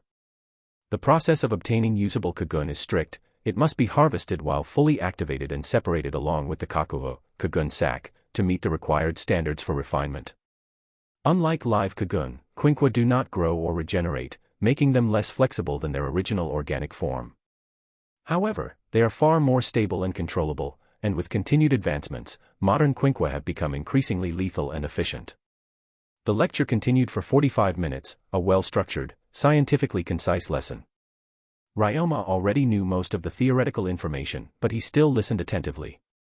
After a brief break, the students were led to their practical combat training session. The instructor for their practical class was a first-class investigator assigned by the CCG. Ryoma had half expected to see Tokage Gamesa, the investigator infamous for torturing Gecko Yakumo Omori to the point of mental breakdown. It was Gamesa's methods that had instilled in Omori the sadistic habits he later passed on to Kaneki Ken, including the iconic finger-breaking ritual and the infamous phrase. All the unfairness in this world exists because of a lack of ability. But today's instructor was someone else, a regular field agent without any notorious background. You're all new to Quinqua combat, the instructor began, so for today's session, you'll be working with specialized firearms before advancing to melee weapons. A set of guns had already been prepared for the students. Each student was allowed to choose one. There are various types available, pistols, rifles, submachine guns, but they all share one core function: the ability to fire bullets infused with Kagun-based projectiles. The instructor held up a bullet, showing it to the class. This is a Q-bullet, a mass-produced anti-ghoul round designed with 4 different variations, each corresponding to the 4 known Kagun types. Despite being less advanced than Quinqua, Q-bullets were still the primary weapon of third-class investigators and assistant investigators, as only higher-ranking officers were allowed to wield Quinqua. The students carefully examined the weapons before making their selections. Ryoma picked up a pistol resembling a Desert Eagle. It'd be great if the system gave me unlimited bullets, he thought. A Desert Eagle with infinite ammo, a classic cheat weapon in countless post-apocalyptic stories. But for now, he'd settle for learning how to use it properly. Before live target training, I want you to get a feel for the gun, the instructor explained. Your priority isn't accuracy yet, but learning proper grip, recoil management, and trigger discipline. The instructor then walked student by student, adjusting their stance and posture. When he reached Ryoma, he made only minor corrections before nodding in approval. Not bad. After ensuring everyone was properly positioned, the instructor gave the command. All right, take your shots. The room filled with the sound of gunfire as the students fired at their designated fixed targets. Ryoma calmly aimed at his own target. His natural reflexes and enhanced perception made the action almost effortless. Bang! The bullet struck the 9th ring, just shy of a perfect bullseye. Not perfect, but impressive for a first-time shooter. The instructor's eyes widened slightly as he checked the results. That's quite the shot for a beginner, he muttered. Turning to Ryoma, he spoke aloud. You've got a natural talent for this. Very few people can hit the 9th ring on their first attempt. Some of the other students glanced toward Ryoma, a few showing subtle reactions of curiosity or intrigue. But Ryoma remained unfazed. This is just the beginning. Chapter 21, First Day Rivalries. Kanzaki Ryoma remained calm despite the instructor's praise. You're too kind, instructor. The instructor patted his shoulder. Keep it up. I'll be watching your progress. A strong performance in the shooting drills would give Ryoma a solid chance at graduating at the top of his class. That, in turn, would make the instructor look good. Training a star student meant better performance reviews and possibly even bonuses. But among the students, Ryoma's performance sparked doubt and debate. Did he just get lucky? I barely hit the 6th ring with a rifle, and pistols are even harder to aim with. I got a 7, and even that took a ton of focus. This guy hits a 9 on his first try. Maybe it's a fluke. If he keeps hitting high scores, then we'll talk. The murmurs of skepticism filled the training hall, but Ryoma wasn't concerned. Meanwhile, the Yasuhisa twins, Kurona and Nishiro, kept their thoughts to themselves. They weren't the type to engage in idle gossip. The two sisters sat side by side as usual, a mirror image of one another. They both chose pistols, but their dominant hands were different. Kurona used her left hand, Nishiro her right. Their first shots were impressive, both within the 8th ring, solidifying their reputation as some of the top students in the class. Kurona glanced at her twin. Looks like we're not the best anymore. Nishiro responded quietly, maybe, but he might not be better than us in other areas. The twins had been at the top until today. Ryoma's sudden arrival and dominance in shooting had caught their attention. Ryoma was far from satisfied with his first score. 9 rings is good, but not good enough. He lined up his second shot, keeping his breath steady, adjusting his posture to minimize shaking. With his strength, recoil wasn't an issue. The second shot barely missed the 10th ring. Close.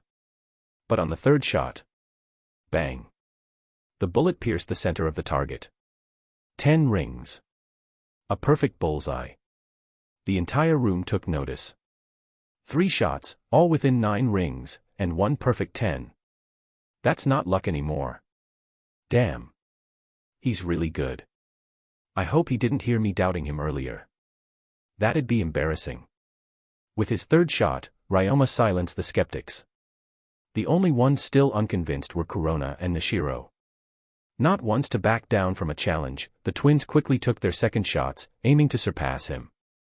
But Kurona's next 2 shots landed at 8 and 6. Nishiro's both hit 7. A poor result compared to their first attempt. Their frustration was obvious. They had tried too hard and overcompensated, leading to worse accuracy. Just then. Ding! The system has activated a God-tier choice. Choice 1, ignore Kurona and Nishiro, staying uninvolved. Reward, 1 fusion point. Choice 2, offer to coach them in shooting, showing your patience and skill. Reward, 10 fusion points. Choice 3, walk over and taunt them, if you're bad at this, just practice more. Reward, 50 fusion points. Ryoma paused for a moment. The system's giving too much. Guess I know what I have to do. He casually walked toward the Yasuhisa twins. The sisters glanced up, confused by his sudden approach. Then, with a completely neutral expression, he dropped the bomb. If you're bad at this, just practice more. Ding! Choice 3 completed. 50 fusion points earned. He turned and walked away without another word. Kurona and Nishiro sat there, stunned for a moment. Then. What did he just say? Their expressions darkened. He didn't just say that. Nishiro muttered, her face flushing red with irritation. That jerk. He's just better at shooting, and suddenly he thinks he's some kind of genius. Kurona's eyes narrowed. Her frustration boiled over. Nishiro, we can't lose to him next time. We won't, Nishiro agreed. They weren't used to losing, and certainly not to someone who had just transferred in. The rest of the class, meanwhile, was entertained. Whoa. Ryoma really just provoked the Yasuhisa twins.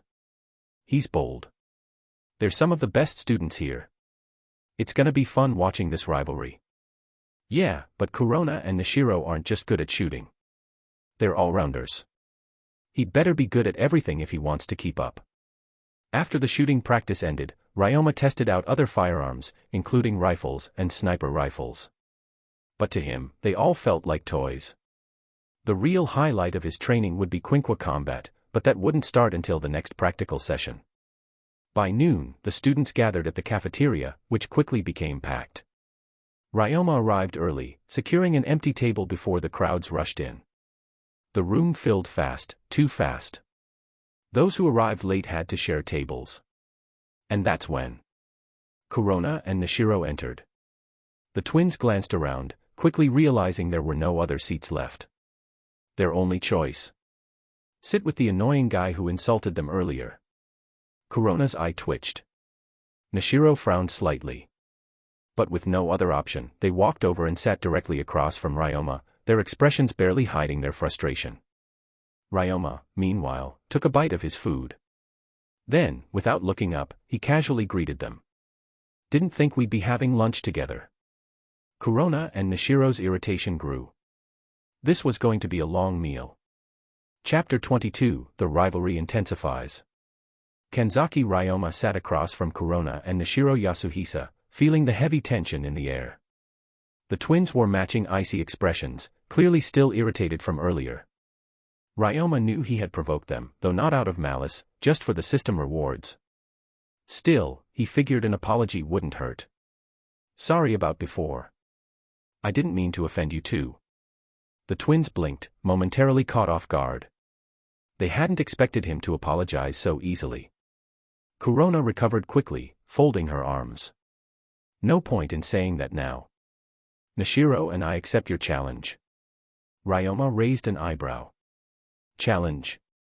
Nishiro, usually the quieter one, muttered, we won't lose next time. It was clear they had taken his words seriously, determined to prove themselves. Ryoma shrugged. All right. Looking forward to it. Just as he was about to return to his meal. Kurona Yasuhisa, Kurona said suddenly. Ryoma looked up. You better remember the name of the person who's going to beat you, she said coldly. Nishiro hesitated before adding, and I'm Nishiro Yasuhisa. The way she said it was a little awkward, like she wasn't used to introducing herself. Ryoma smirked. Got it. Kanzaki Ryoma. But calling you both Yasuhisa-san would get confusing. Just use our full names, Kurona said dismissively. Works for me. After that, the three of them finished their meals without further conversation. That afternoon, Ryoma endured another theory class, mostly covering Quinqua combat strategies. He left early, skipping extra physical training. Regular workouts wouldn't do much for him at this point. Instead, he headed home to rest for a bit before making his way to Antiku. By the time he arrived, it was already 4 p.m. As soon as he stepped inside, he spotted two familiar figures. Rize Kamishiro and Kaneki Ken. Before he could go to Rize, Kaneki called out to him. Kanzaki-kun. Ryoma turned. What's up? Kaneki looked slightly nervous but also excited. Have you heard about Takatsuki Izumi's fan event? It's coming up soon. Ryoma paused. Right, that was happening around this time. If you're free, wanna go together? Kaneki asked hopefully. He clearly didn't want to go alone. His only other close friend, Nagachika Hideyoshi, wasn't into books. Ryoma wasn't particularly excited. He already knew who Takatsuki really was, but since his academy schedule didn't clash with the event, he figured why not. Sure. I'm in. Kaneki lit up immediately. Really? That's great. Then, realizing he was keeping Ryoma from Rize, he quickly added, I won't bother you any longer. See you at the event. See you. Ryoma turned back to Rize, who was already waving at him. The moment he sat next to her, Rize leaned in close, too close. She took a deep breath near his neck and shoulder, inhaling his scent. Ryoma stayed still, already used to her strange habits. You're late today, she murmured. Had a long day. You know, being a student and all, Ryoma replied vaguely. He wasn't about to tell her about the CCG training academy. Rize narrowed her eyes, still smiling. Really? Because. She leaned in even closer, her voice dropping to a whisper. I smell something strange on you. Ryoma's expression didn't change, but internally, he was alert. What do you mean? He asked casually. Rize tapped her chin playfully. It's faint, but there's a ghoul scent on you. Then, she tilted her head and smirked. Or rather, the scent of Kagun. Ryoma quickly realized, she must have smelled the Q bullets from his earlier training session. Q bullets were made from processed ghoul Kagun, which explained why the scent was weak but still noticeable to her. His mind raced. Should I make up an excuse? Before he could say anything, Rize's smile sharpened. Tell me, Ryoma. She leaned in, her lips nearly brushing his ear. I forgot to remind you, you belong to me.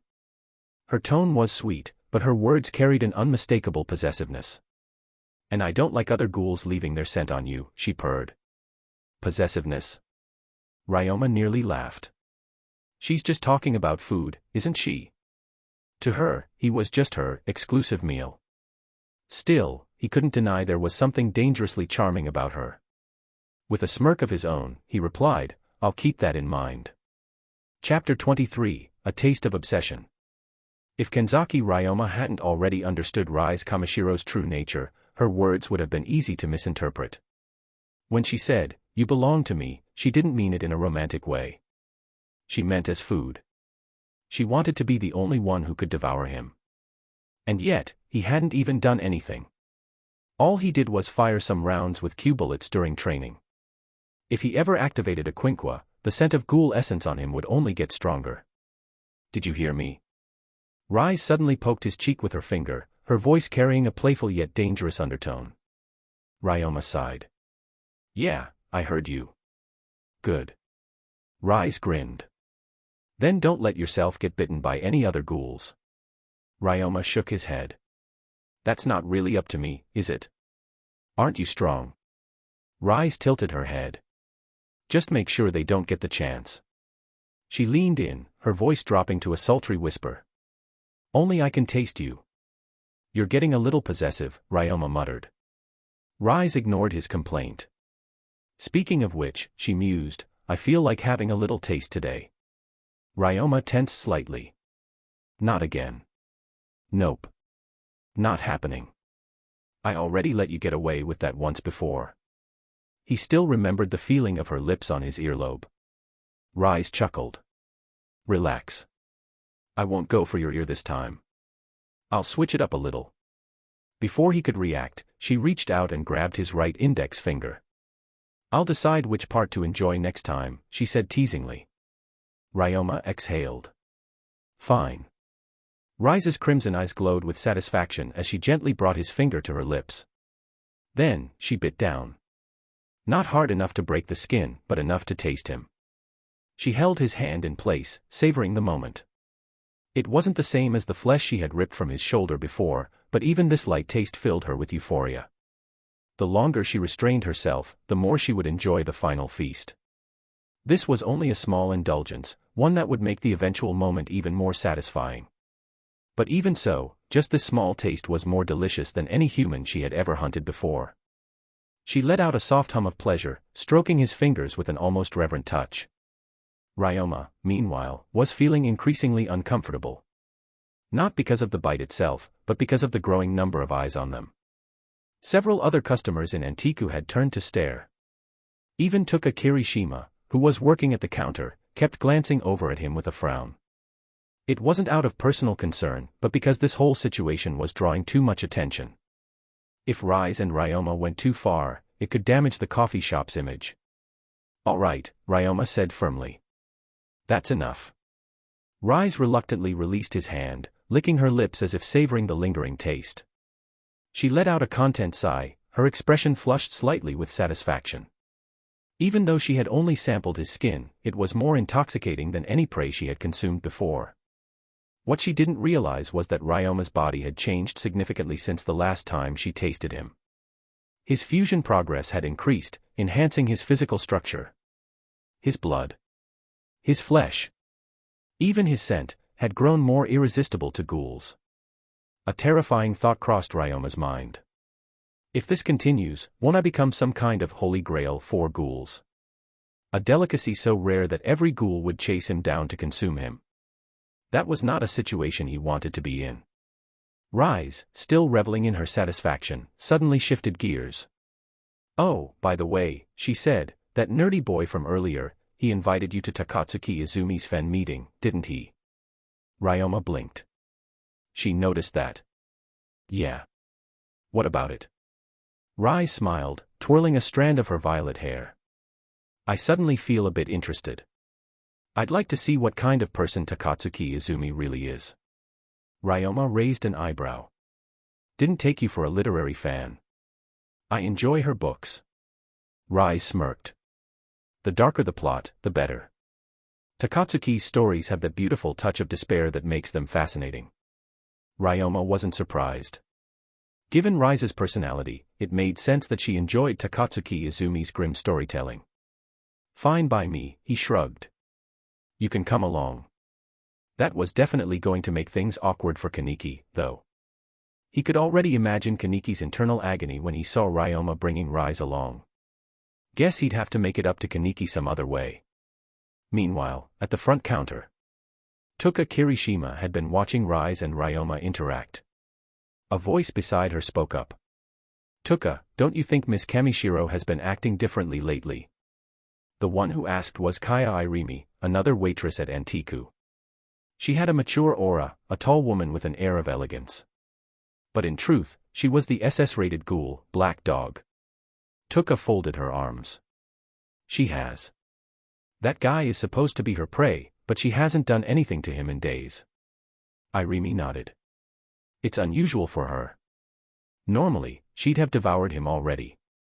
Toka sighed, still skeptical. Maybe she's just toying with him longer than usual. But even as she said it, she had doubts. Because Rize's interactions with Ryoma didn't look like simple manipulation anymore. It was starting to look real. She said she liked him, didn't she? Irimi mused. She also said she was lying, Toka reminded her. Did she? Irimi chuckled. Or was she just hiding her real feelings? Toka frowned. You think a ghoul like her could fall for a human? Stranger things have happened. Irimi's golden eyes gleamed with amusement. I've heard of plenty of ghoul-human relationships. Maybe Miss Kamishiro isn't as indifferent as she pretends to be. Behind the counter, Yoshimura Kyuzen, Antiku's manager, remained silent. But he had heard everything. As a ghoul who had once fallen in love with a human himself, he wondered if Rize Kamishiro was facing the same dilemma. Back at the counter, Kaya suddenly leaned in toward Tuka, her eyes sparkling with amusement. By the way, Tuka, do you like older men's? Tuka blinked. Where the hell did that come from? I'm just curious, do you prefer boys older than you, Kaya purred. Or do you prefer boys your age? Chapter 24, A Glimpse into the Abyss. Ahem. Miss Irimi, stop joking with me. Tuka Kirishima's face turned slightly red, a clear sign that Irimi Kaya's words had hit their mark. Oh. So little Tuka is quite self-aware, after all, Irimi teased with a knowing smile. Enough already, Tuka muttered in exasperation. If Irimi hadn't brought up the subject, she wouldn't have even thought about romance in the first place. To be honest, she didn't know what kind of guy she would even like. She shook her head, trying to clear her thoughts. Now wasn't the time for this. There were customers to serve. The next day, Kanzaki Ryoma headed out early to the Ghoul Investigator Training Academy in the First Ward. He didn't have a morning class, but arriving early wouldn't hurt. Since he had time, Ryoma wandered around the academy grounds to familiarize himself with the place. As he strolled through a small wooded area, a peculiar sight caught his attention. In the distance, he spotted two figures. One was a short-haired girl with tan skin and delicate features, Toru Mitsuki. Even though she kept her hair short and wrapped her chest to appear masculine, Ryoma knew the truth, she was a girl. The other was a scarred, balding man with a twisted expression, Tokage Gomesa. His left cheek was horribly disfigured, a permanent reminder of his past encounter with Gecko Yakumo Omori. Ironically, he had been the one who tortured Yakumo first, but in the end, Yakumo got his revenge and left Gomesa permanently scarred and deformed. Ryoma observed carefully. Mitsuki was squatting on the ground, her hands busy with something. Gomesa stood beside her, watching intently. Ryoma took a step closer, then froze. A dead kitten lay at Mitsuki's feet. Its tongue had been severed. Blood dripped from the small body, staining Mitsuki's hands. She was collecting it. A habit of hers. Ryoma narrowed his eyes. This was the infamous cat tongue collection, a disturbing quirk of Mitsuki's that she had carried since childhood. Gomesa watched in silence. Then, he spoke. What are you doing there? Mitsuki ignored him, continuing to meticulously slice the kitten's tongue. Gomesa stepped closer, looking over her shoulder. He should have scolded her. He should have reported her. Instead, he said something far more disturbing. You need to be careful with your knife, he muttered. Grease will make the blade dull. Cat tongues are surprisingly oily. He didn't stop her. He encouraged her. For a moment, even Mitsuki looked surprised. She had expected to be reprimanded. Instead, she was given advice. Just then, a system prompt appeared in Ryoma's mind. Ding! A task has been activated. God-level choice unlocked. Choice 1, ignore the situation and leave before being noticed. Reward, 1 fusion point. Choice 2, make your presence known, letting both Mitsuki and Gomesa realize someone has seen them. Reward, 10 fusion points. Choice 3, openly accuse Mitsuki, threatening to report her behavior to the academy director. Reward, 20 fusion points. Ryoma didn't hesitate. Option 1. This was not something he wanted to be involved with. Without making a sound, he turned around and left. Ding! You have completed option 1. Reward, 1 fusion point. As he walked away, he had a sinking feeling. Mitsuki's habit of killing animals was disturbing enough. But the fact that Gomesa approved of it, that was far worse. And if this timeline followed the original story, Suzuya Juzu would be blamed next. According to today's schedule, the morning would be Quinqua practice, and the afternoon would be combat training. This was the moment Ryoma had been waiting for. He entered the training grounds, where multiple storage boxes had been arranged in neat rows. Each one contained a Quinqua for student use. However, something about the boxes seemed off. Could that many Quinquas really fit inside? When the lids were lifted, Ryoma understood why. They were all daggers. Each Quinqua was identical in design, small, compact, and mass-produced. The combat instructor stepped forward. These quinquas are all Hinoko 176 models, he explained. A standard B-rank quinqua. Ryoma glanced at the weapon in his hand. Hinoko 176. The instructor continued. As the name suggests, these were created from the same kagun, divided into 76 identical daggers. Daggers are the easiest to mass-produce, making them ideal for first-time users. Ryoma nodded. It made sense. Larger, more specialized quinquas, like scythes, spears, or morphing weapons, couldn't be mass-produced. Each one had to be crafted from a single kagun, making them far rarer. That was why beginners were given standardized daggers, to familiarize themselves with quinqua combat before upgrading to something more advanced. The instructor picked up a quinqua and turned to Ryoma. "Trainee Kanzaki," he called out. Ryoma looked up. "You're first. Let's see how well you handle it." Ryoma stepped forward, gripping the Hinoko 176 in his hand. As soon as his fingers wrapped around the hilt, a faint pulse ran through the weapon. It was subtle, but he could feel it. The remnants of the ghoul it came from still lingered inside. A dead kagun, yet still alive in some way. Ryoma took a deep breath, shifting into a combat stance. The instructor watched closely. "Whenever you're ready," he said. Ryoma tightened his grip. Then, he moved. His first quinqua training had officially begun. Chapter 25, Arima Kishu. All right. Kanzaki Ryoma nodded and took the quinqua from the combat instructor. The weapon in his hand was a white dagger, heavier than an ordinary blade. The texture felt strange, firm yet slightly organic, a clear reminder that it was crafted from the kagun of a ghoul. In addition to the ghoul's tissue, quinquas incorporated memory metal known as quinqua steel, enhancing their durability and lethality. Ding! The host has used a quinqua for the first time. Reward, 1 fusion point. The instructor didn't explain how to wield it, so Kanzaki relied on his own instincts. The first thing that came to mind was the handling of kunai, small, swift weapons that could be used in close combat or thrown from a distance. Having inherited Uchiha Madara's combat skills, Kanzaki was naturally proficient with such weapons. He adjusted his grip, narrowed his eyes at a large rock some distance away, and hurled the quinqua as if it were a kunai. The dagger cut through the air, striking the rock with precision. A sharp crack echoed as the stone shattered under the impact. The sheer force behind the throw, combined with the durability of the quinqua, made it more destructive than an ordinary bullet. The instructor raised an eyebrow. The surrounding students stood in stunned silence. Kurona Yasuhisa couldn't help but sigh. She exchanged a glance with her twin sister, Nishiro. "Nishiro, he's really something." To pull that off on his first try, Kurona murmured. "I won't deny that he's skilled," Nishiro admitted. "But our rankings won't be decided by this alone." The instructor, still impressed, turned to Kanzaki. "You've used daggers before, haven't you?" "Yes, I've trained with similar weapons," Kanzaki answered. Technically, he hadn't trained himself, he had inherited the experience from Madara. But there was no need to clarify that. "Impressive," the instructor praised. Even for someone experienced in handling blades, adjusting to a quinqua should take time.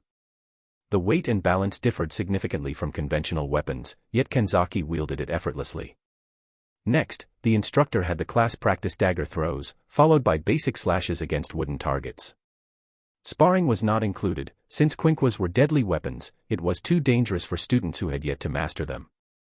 Unsurprisingly, Kanzaki performed the best in both throwing and melee combat.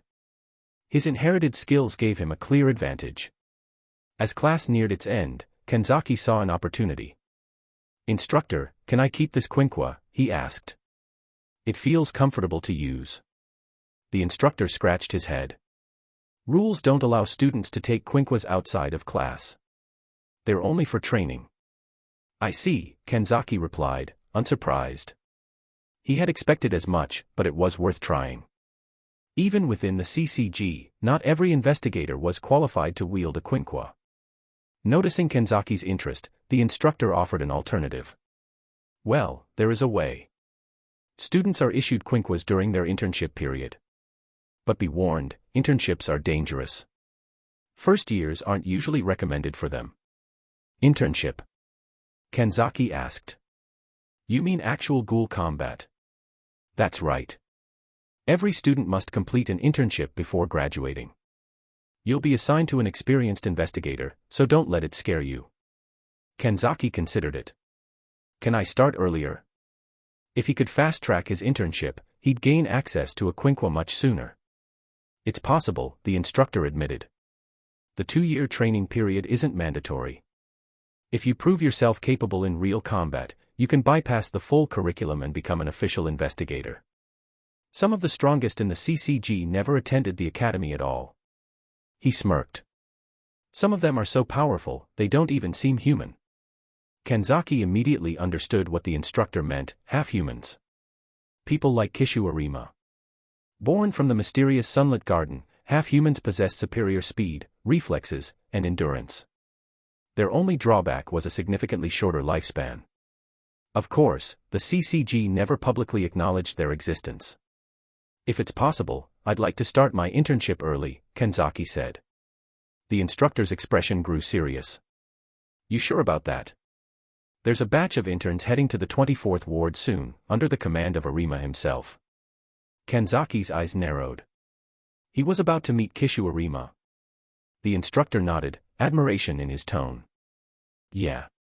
Arima Kishu, the White Reaper, the undefeated ghoul investigator. If you intern under him, you'll be in safe hands. Chapter 26, A Guy Who Kills Kittens for Fun. Kishu Arima was exactly as his reputation suggested, undefeated, a living legend within the CCG, and the undisputed strongest ghoul investigator. Many within the CCG viewed him as an idol, and the combat instructor standing before Kanzaki Ryoma was no exception. All right, I'll leave it to you then, instructor, Kanzaki said. Having the instructor assist with securing an internship placement would make the process much smoother. Well, given your ability, I doubt you'll have any trouble passing, the instructor replied. That said, don't push yourself too hard. Performance is important, but your safety comes first. While excelling in the internship would benefit Kanzaki's future prospects, the instructor prioritized his well-being. Since they weren't speaking in private, Kurona and Nishiro Yasuhisa overheard everything. The twins frowned and stepped forward. If Kanzaki performed exceptionally during the internship, it would only widen the gap between them. They couldn't allow that to happen.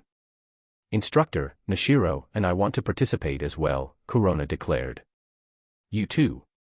The instructor seemed mildly surprised. Well, if 3 of you want in, I'll try to secure the spots. Typically, first-year students in the Ghoul Countermeasures Training Academy and second-year students in the Ghoul Investigator Training School were only sent on internships near the end of their respective programs. Early internships were rare, requiring special approval due to the limited spots available. At that moment, a thought crossed Kanzaki's mind. In the original timeline, Juzu Suzuya had already accompanied Arima on missions in the 24th ward before officially joining the CCG. Since Juzu was a student of the academy, he would start as a third-class investigator upon graduation. If not for this restriction, his abilities alone would have easily qualified him as a second-class investigator from the start. After a while, the quinqua training session ended. Before leaving, Kanzaki turned toward Kurona and Nishiro. You two have been hostile toward me from the beginning, haven't you? The beginning he referred to was before he had even provoked them with, if you're bad at it, practice more. He had sensed their animosity even before that moment. The Yasuhisa sisters remained silent, unwilling to answer. The fact that they refused to speak only confirmed that there was a reason. Kanzaki considered the possibilities. Could it be related to Akihiro Kano? At this point in the timeline, Kano had already taken over their family home and turned its basement into his secret laboratory. Unaware of the truth, Kurona and Nishiro still referred to Kano as father.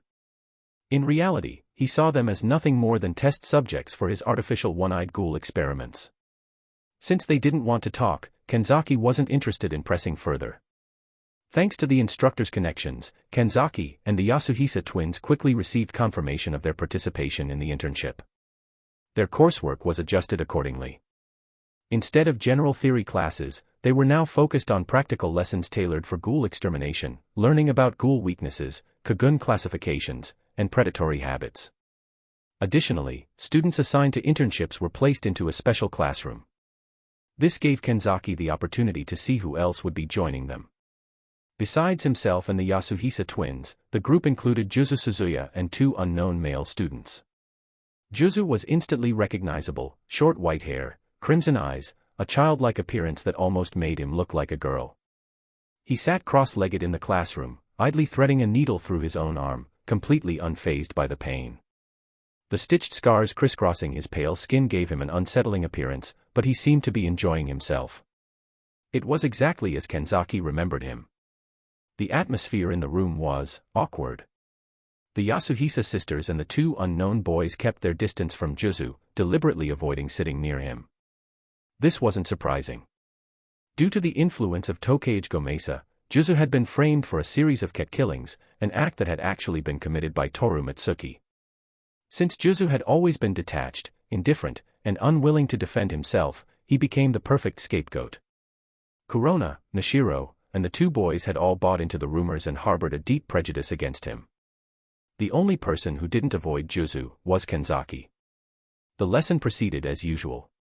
By the time class ended, one of the short-haired boys attempted to initiate some camaraderie among the group. They exchanged introductions, getting to know each other. Everyone except Juzu. Even without the false accusations, Juzu's eccentric behavior was enough to make others uneasy. When it was Kanzaki's turn, the boy greeted him politely. "So you're Kanzaki. Looking forward to working with you." Kanzaki smiled and returned the gesture.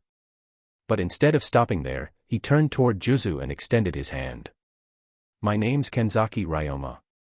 Looks like we're teammates now," he said. Juzu blinked, pausing mid-stitch.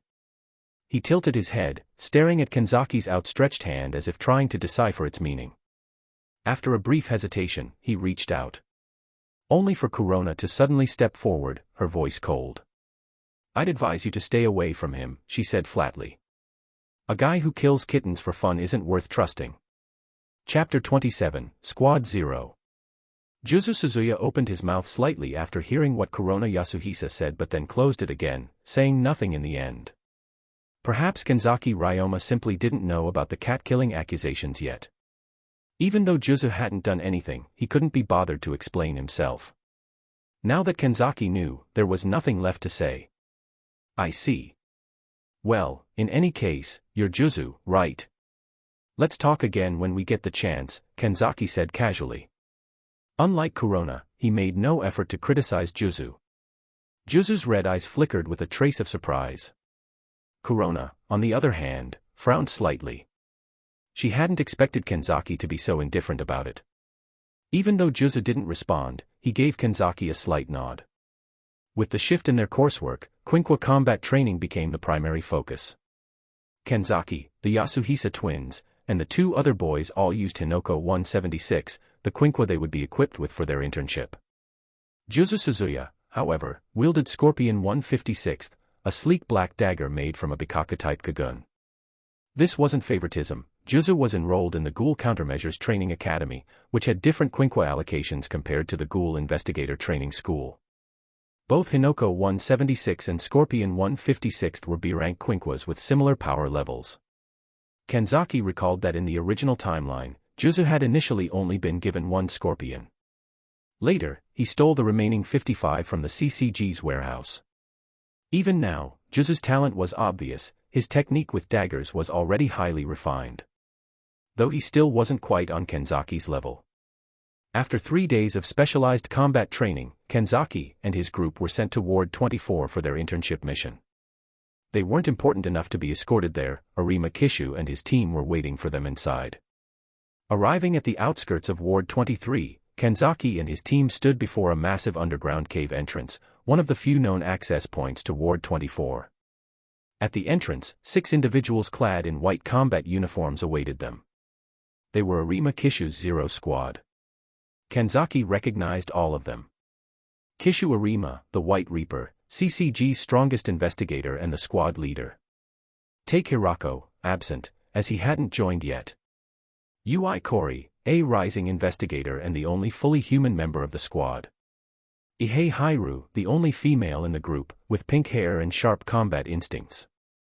Fura Soda, quiet and analytical, with striking purple hair. Arima Yusa, sharing Arima's surname but unrelated by blood, a reserved and intelligent young half-human. Ihei Shio, delicate features, light silver hair, and an almost doll-like appearance, despite being a boy. Ibuki Shiki, the youngest of them, but already possessing near-peak half-human physique. Though Furuta, Arima Yusa, and Ihei Shio were only 11, 12, and 13 years old, their half-human biology meant they were already approaching their physical peak. Unlike normal humans, half-humans age differently, their strength declines rapidly after age 20, giving them a short-lived advantage. You must be the trainee investigators for this mission, Ui Kori spoke up first. He glanced at them, mentally counting. 1, 2, 6. All right, you're all here. Ui had an androgynous appearance, long black hair, a slender yet toned frame, and a height of about 170 centimeters. Though undeniably male, he had a sharp, elegant look that could easily be mistaken for a woman. Still, he was nothing compared to Ihei Shio. If Ui's features were slightly feminine, then Shio outright looked like a young girl. With delicate facial features, a petite frame, and silver blue hair, he was the very definition of unfairly pretty. And yet, he too was a boy. Furuta, standing nearby, had similar sharp features and longish purple hair, but was slightly taller at 160 centimeters. Meanwhile, Arima Yusa, who bore Arima Kishu's surname, stood as quietly as ever. Though his presence was somewhat overshadowed by the others, he was easily the most composed among them. Lastly, Ihei Hairu, the only girl, stood with effortless confidence. With striking pink hair and piercing pink eyes, she possessed a delicate yet deadly beauty that made her instantly recognizable. And then, of course, there was Arima Kishu himself. Tall, lean, with completely white hair and glasses, his face was a mask of cold indifference. Even standing still, he emanated an overwhelming pressure. Yes, Kanzaki stepped forward. I'm Kanzaki Ryoma, one of the trainees for this mission. Following his lead, the others introduced themselves. I'm Kurona Yasuhisa. I'm Nishiro Yasuhisa. Juzu Suzuya. Once Ui confirmed that their names matched the mission roster, he gave a short nod. All right. Follow us inside. And with that, Kanzaki and his team descended into Ward 24, following the Zero Squad into the depths of the underground labyrinth. Inside Ward 24. Ward 24 wasn't a ward in the traditional sense. It was an endless underground maze, twisting and turning deeper into the earth. As they walked, Ui took the role of guide. Take a good look at these walls, he instructed. What do you think they're made of? The walls weren't normal, they were irregular, fleshy, and unnervingly organic, painted in a mix of dark reds, purples, and blacks. People who feared body horror would have a hard time simply looking at them. It's Kagun, isn't it? Kanzaki answered immediately. Of course, as someone who already knew the secrets of Ward 24, the question wasn't difficult. Ui looked at him with mild approval. That's correct, he confirmed. These walls are made from solidified Kagun, created by the ghouls who inhabit this labyrinth. The process is similar to how quinkwas are made, but since this technology is developed by ghouls, we have no way to replicate or counter it. That's what makes mapping Ward 24 so difficult. Ui then turned to Kanzaki with a hint of curiosity. Interesting. Kanzaki, your deduction was quick. I don't recall the Academy teaching much about Ward 24. You seem quite knowledgeable. Standing nearby, Kurona scowled slightly. How does this guy know so much? Chapter 28, Perfect Target for Rookies. Ui Kori had once been the top graduate of the Ghoul Investigator Training Academy, the only member of Zero Squad to rise through the ranks of the Academy instead of being recruited directly due to half-human status. A genius among pure humans, Ui had reached the rank of Quink Special Class Investigator at just 24 years old, with a promotion to Special Class Investigator imminent. The terrain of this labyrinth favors ghouls, and they may attack at any time. While we will do our best to protect you, do not let your guard down, Ui cautioned the trainees. Understood. Kanzaki Ryoma and the others nodded in acknowledgement. Then, they descended deeper into the underground maze. Encounters with ghouls were rare in the upper layers of the labyrinth. The CCG had repeatedly scouted Ward 24's surface tunnels, especially under Arima Kishu's command. The White Reaper and Zero Squad had been slaughtering ghouls in Ward 24 for years, driving many into deeper, uncharted zones. In fact, CCG often used this area as a training ground for rookie investigators.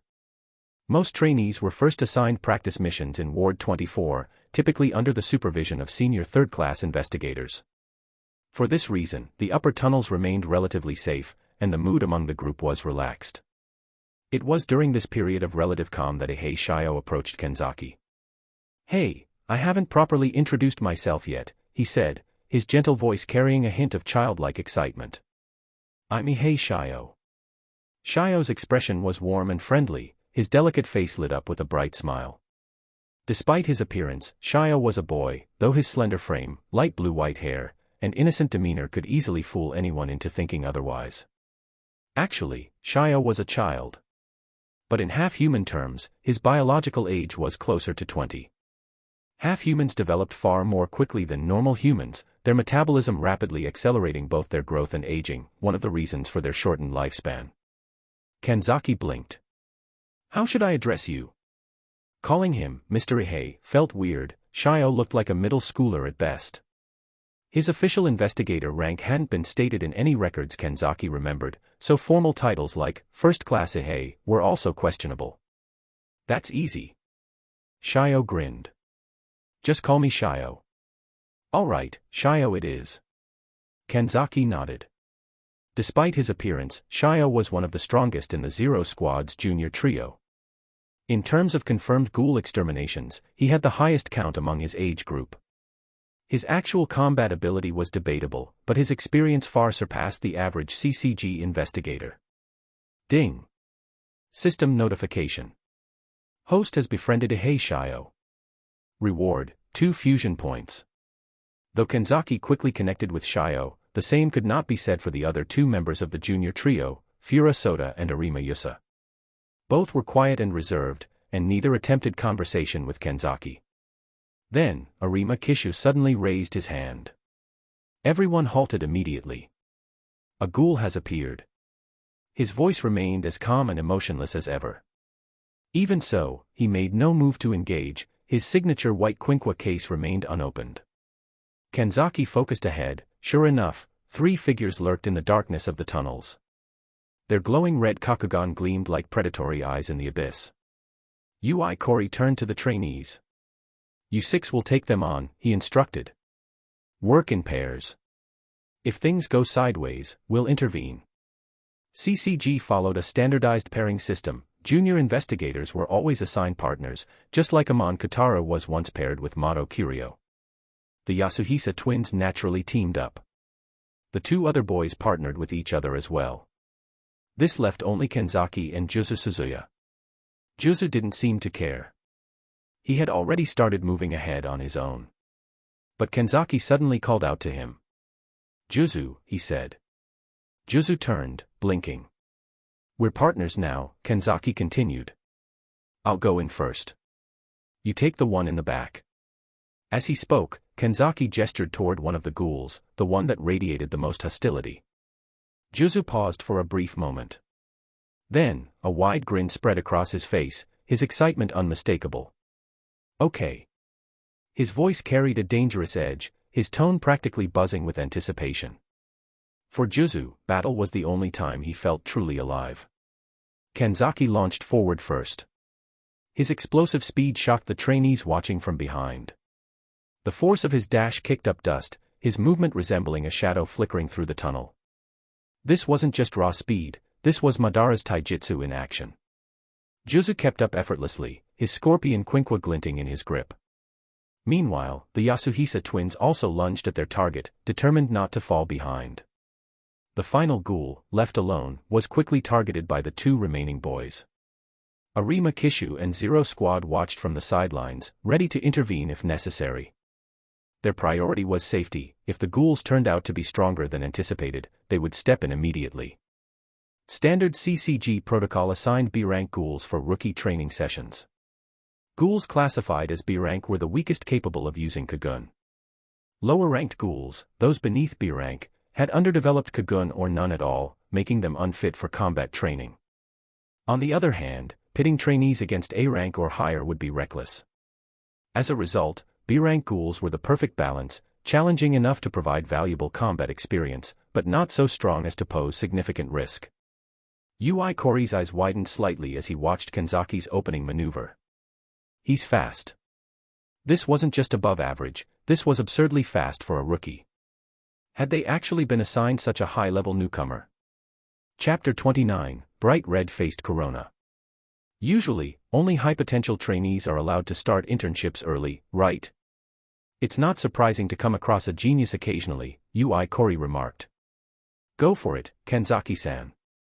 Ihei Shio cheered enthusiastically for Kanzaki Ryoma. At this point, Kanzaki had already closed in on the starving ghoul before him. From the very beginning, something felt off about this ghoul, and the two others his teammates were fighting.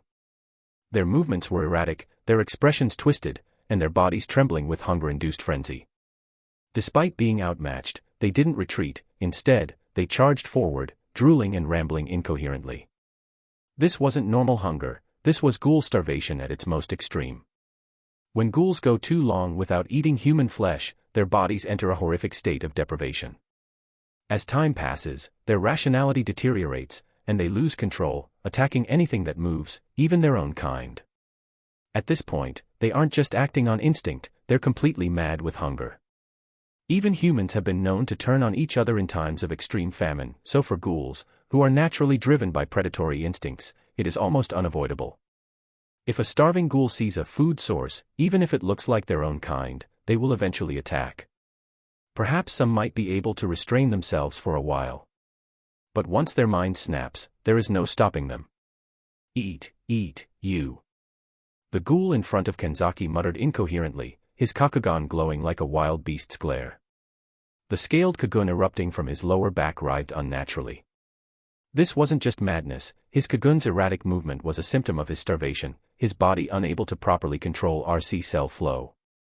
Unlike Ward 20, where Yoshimura Kyuzen had established a stable supply of preserved corpses, other districts, including Ward 24, were far more chaotic. Here, it was survival of the fittest. Weak ghouls couldn't secure food, leaving them to starve, or worse, become food for stronger ghouls. Ward 20's system ensured every ghoul received a share of corpse meat, but other areas had no such luxury. This was the reality. And cannibalism wasn't a solution, either. While devouring another ghoul's kakuhu increased RC cell activity, temporarily boosting strength, it didn't sustain life. If it did, ghouls would have formed a self-sustaining ecosystem, endlessly recharging by eating each other. But that wasn't how RC cell metabolism worked. This meant for some ghouls, starvation was inevitable. And these three before them were past the breaking point. The starving ghoul lunged forward. But Kanzaki sidestepped smoothly, avoiding the attack effortlessly. Using his momentum, he closed the distance, gripping his Hinoko 176 Quinqua tightly. With a single decisive strike, he thrust the dagger forward. Directly into the ghoul's kakugan. A grotesque squelch filled the air. One of the ghoul's eyes exploded, blinding him instantly. Aag. The ghoul's scream echoed through the tunnels. At the same time, Juzu Suzuya made his move. Although his speed wasn't quite at Kanzaki's level, he was still far quicker than an average investigator. Following the strategy Kanzaki had suggested, Juzu flanked the ghoul from behind, exploiting his moment of blindness.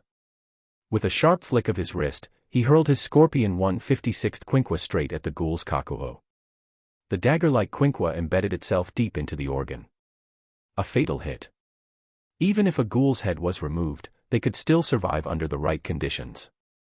But a heavily damaged kakuho. That was a guaranteed kill. The kakuho was the source of a ghoul's regeneration.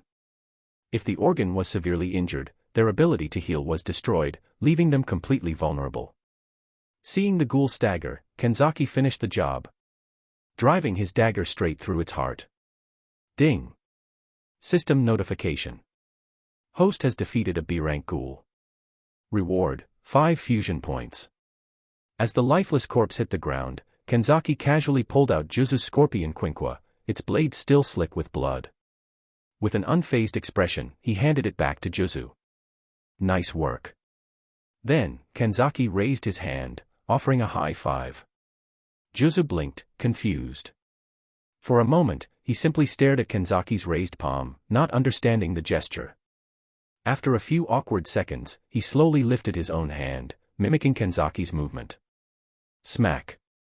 Kanzaki clapped their hands together, completing the high five. For the first time in the entire mission, Juzu smiled genuinely.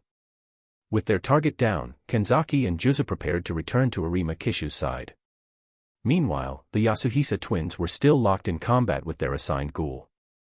Since they were holding their own, Kanzaki didn't feel the need to interfere. Until he noticed something alarming. Kurona Yasuhisa had let her guard down. She had been too distracted watching Kanzaki's fight. And the ghoul she was fighting noticed. It lunged at her, full force. Kanzaki moved instinctively. But at that exact moment, Arima Kishu acted as well. Arima opened a second white Quinqua case, revealing the legendary Narukami. An S+ rank lightning type Ukaka Quinqua. Kanzaki didn't hesitate. Rather than attacking, he rushed forward and grabbed Kurona, lifting her into a bridal carry to pull her out of danger. At the same time, a blinding bolt of electricity shot past him. Arima's Narukami discharged a surge of lightning that struck the attacking ghoul mid-lunge, electrocuting it instantly. The raw energy surged through its body, frying it from the inside out. Before it could even scream, its body convulsed violently. Then fell dead on the spot. Everything had happened too fast for Kurona to process. One moment, she was mid-battle. The next, she was being carried princess-style by Kanzaki. Her pupils dilated in shock. Her face turned bright red. She finally realized what had happened. And lost it. Chapter 30, Kurona's Annoyance. Kanzaki Ryoma instinctively turned his head as a crackling surge of electricity passed behind him. What he saw stunned him. Arima Kishu stood with his signature Quinqua in hand, Narukami. Narukami was an S+ ranked Ukaka Quinqua, a weapon crafted from the Kagun of Kirishima Hikari, the mother of Kirishima Tuka and Ayato. Unlike Kanzaki's B-rank dagger Quinqua, Narukami was a top-tier weapon, one that only a legend like Arima Kishu could wield to its full potential. It had 3 deadly forms. 1. Cannon form fires long-range lightning blasts. 2. Scatter form unleashes multiple spherical electric discharges. 3. Blade form channels concentrated electricity into a sword for lethal melee attacks. It was a flawlessly designed weapon, a symbol of Arima's overwhelming power. And so far, no ghoul had ever survived Narukami's attack. The irony wasn't lost on Kanzaki. Narukami had been created from the Kagun of Kirishima Hikari, the biological sister of Rinjiyomo. Both siblings shared a rare, genetically unique trait, lightning-based RC cells, giving them a Kaku Kagun that could generate electricity. It was an extremely unusual mutation, just like how Tataka from Aojirai tree had an RC cell structure capable of producing fire-based attacks. Yet, neither Tuka nor Ayato had inherited their mother's lightning ability. Now, her Kagun had been weaponized, turned into the very thing used to slaughter her own kind.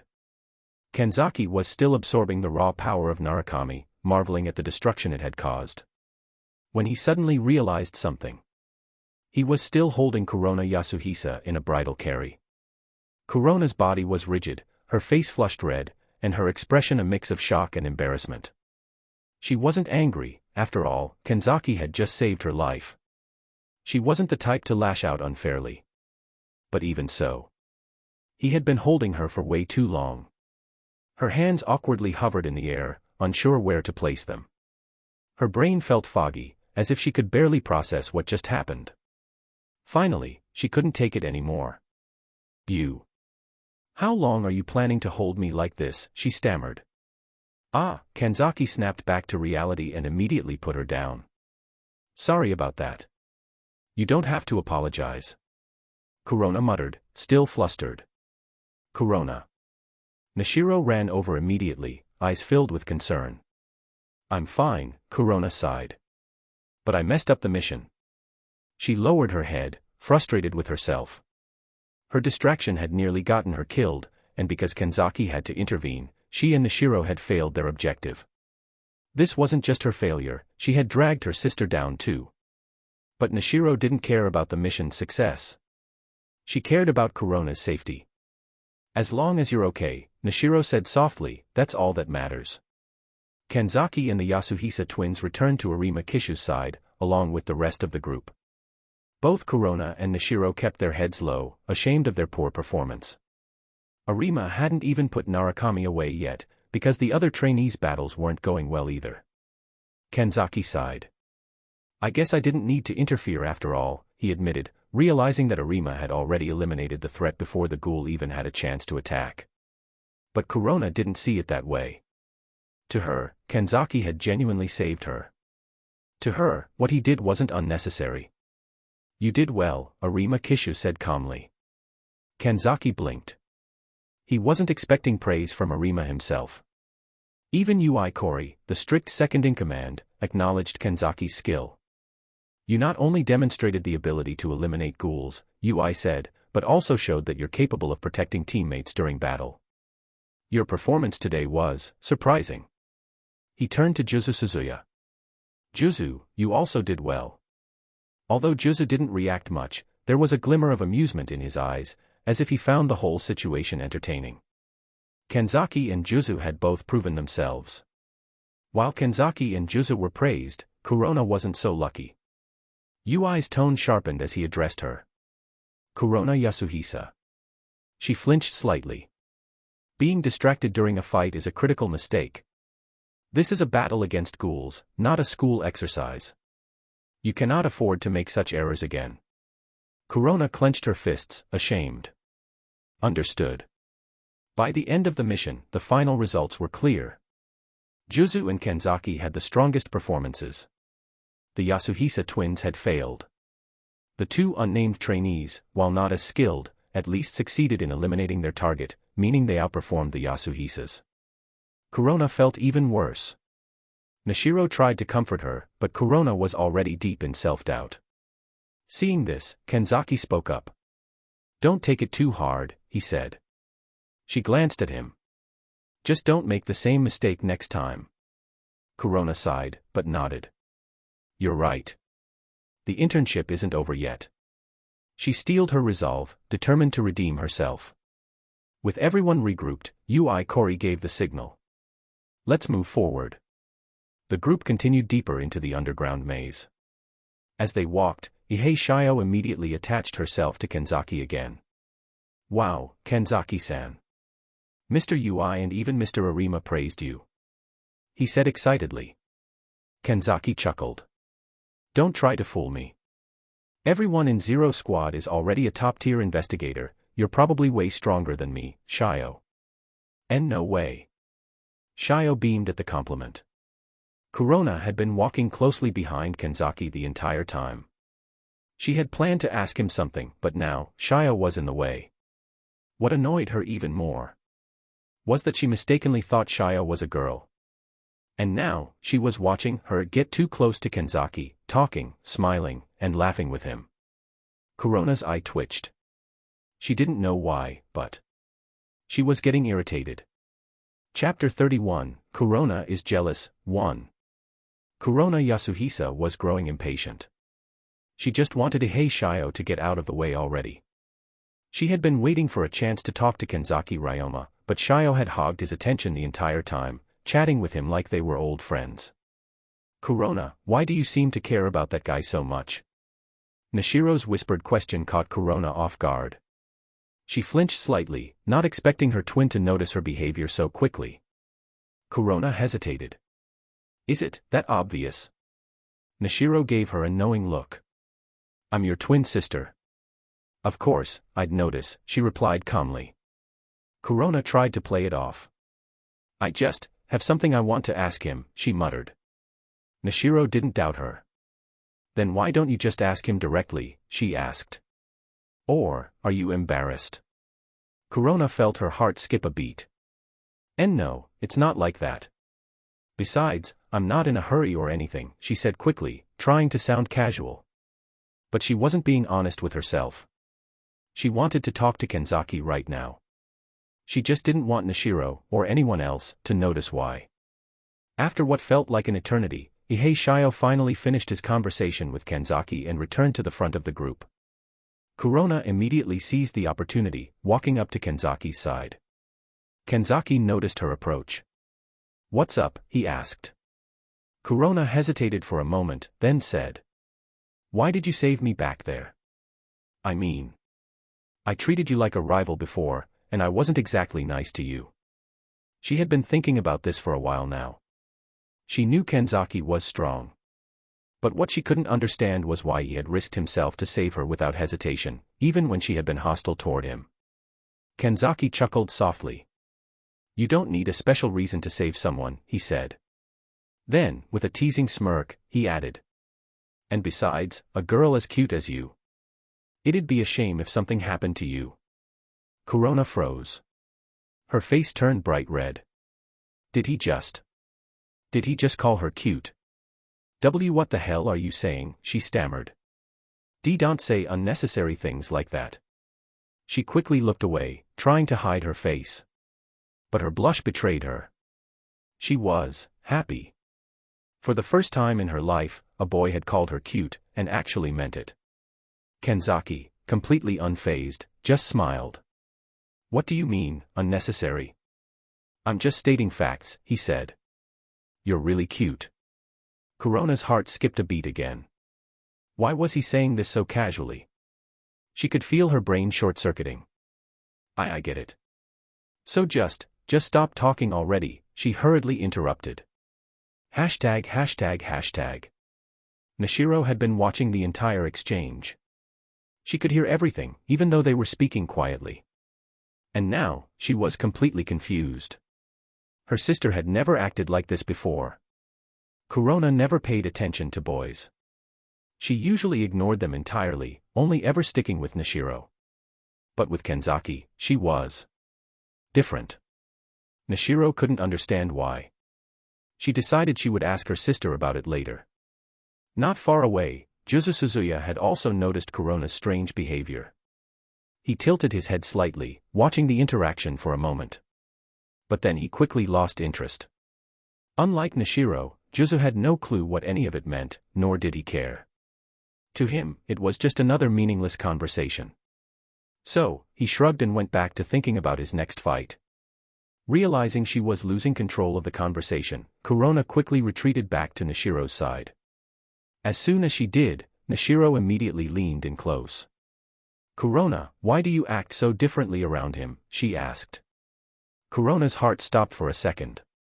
She knew her sister was going to ask this.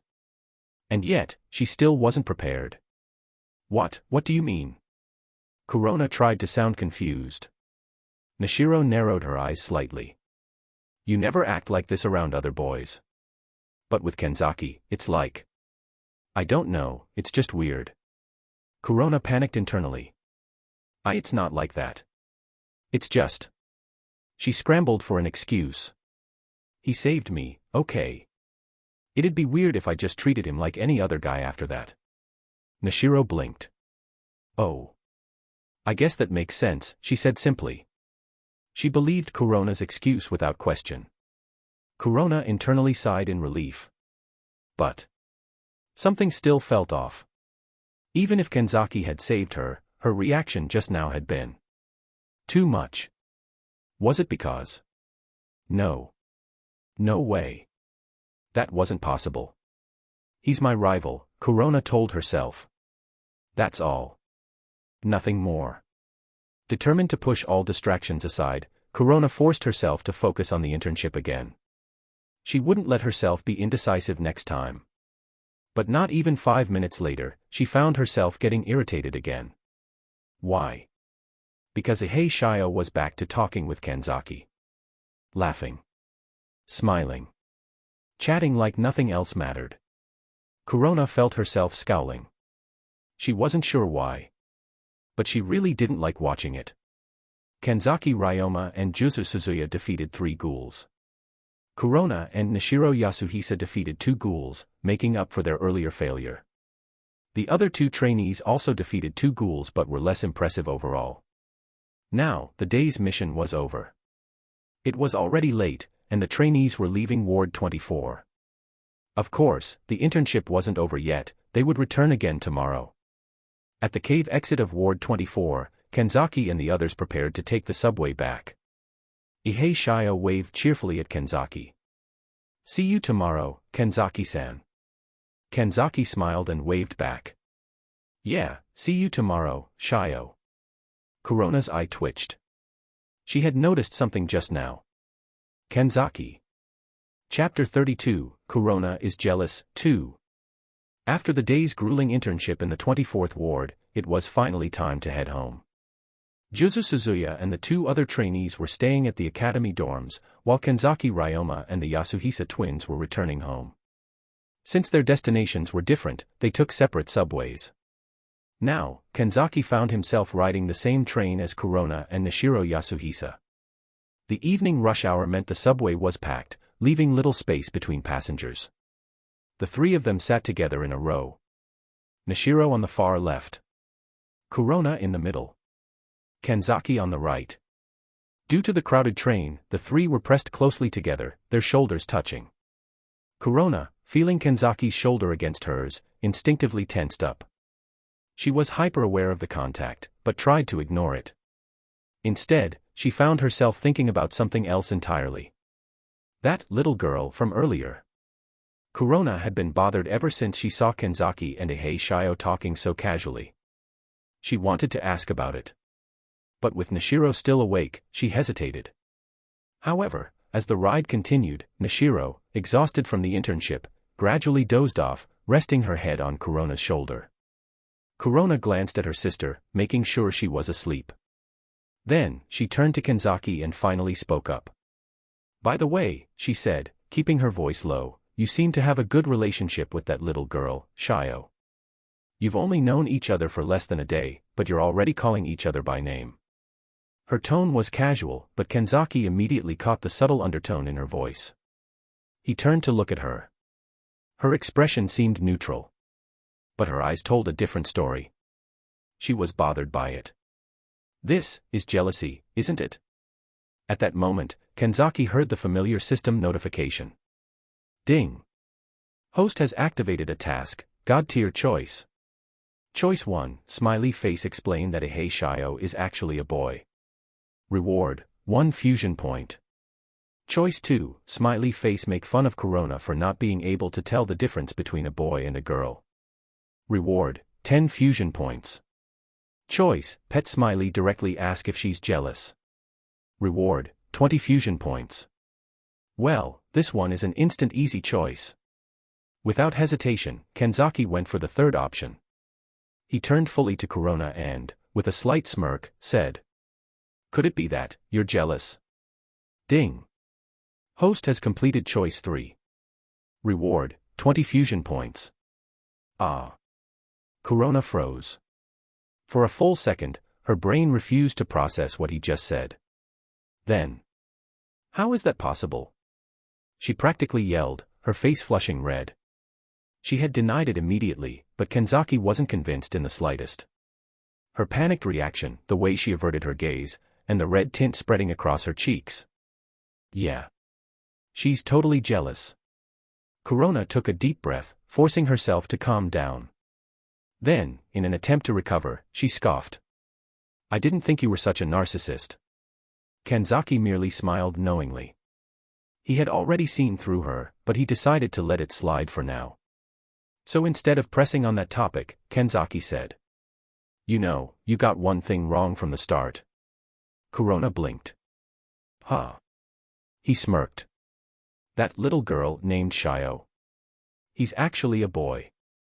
Kurona's eyes widened. Wait, what? You heard me, Kanzaki said, amused. He looks like a girl, sure, but he's 100% a boy. Kurona sat in stunned silence for a moment. Then, slowly, she muttered. Oh. She looked away, her expression unreadable. But inside, she felt a lot better. But you know, Kanzaki continued, if you want, I can call you by your first name too. Kurona snapped back to reality. What? Kanzaki shrugged. You were bothered by me calling Shio by his name, he said. So if you want, I can do the same for you. Kurona huffed. Who said I wanted that? She protested. But if you really want to, I guess I can allow it. Kanzaki grinned. All right then, Kurona-san it is. Kurona's eyes widened. Then, her entire face turned red. Wait. As expected, it's easier to distinguish between you and your twin sister this way, Kanzaki added casually. That was the finishing blow. Kurona completely short-circuited. For a full second, she was too flustered to even respond. Then, in a barely audible voice. Okay. She looked away, still bright red. A few minutes later, the subway slowed to a stop. Kurona and Nishiro's station had arrived. Nishiro, just waking up, rubbed her eyes sleepily and stood up. We're here, she muttered groggily. Kurona snapped out of her embarrassment and quickly followed. As she stepped out, she turned to Kanzaki. We're leaving. See you tomorrow. Kanzaki smiled. Goodbye, Kurona-san. Kurona immediately grabbed Nishiro's hand and walked away as fast as possible. She did not look back. It was already embarrassing enough to be called that in front of Nishiro. If he said anything else, she might actually die. As the subway continued on its way, Nishiro suddenly frowned. She turned to her sister. Kurona, did he just call you Kurona-san? Kurona paused. Then, in a small voice, she muttered. Yeah. Nishiro stared at her. And, you let him? Kurona didn't answer immediately. Her face turned slightly red again. It's not that big of a deal, she mumbled. Nishiro narrowed her eyes suspiciously. Kurona, you never let anyone call you by your first name. Ever. Kurona stiffened. Her twin was too sharp. You don't actually like him, do you? Nishiro asked bluntly. Kurona's heart skipped a beat. Her instinct screamed at her to deny it immediately. But when she opened her mouth, she hesitated. Her face turned even redder. Then, after a long pause, she muttered softly. Nishiro. I think I might have a little bit of a thing for that guy. Chapter 33, Public Humiliation. After a brief hesitation, Kurona Yasuhisa quickly added. Of course, it's just a little bit. And I mean maybe. Just a little.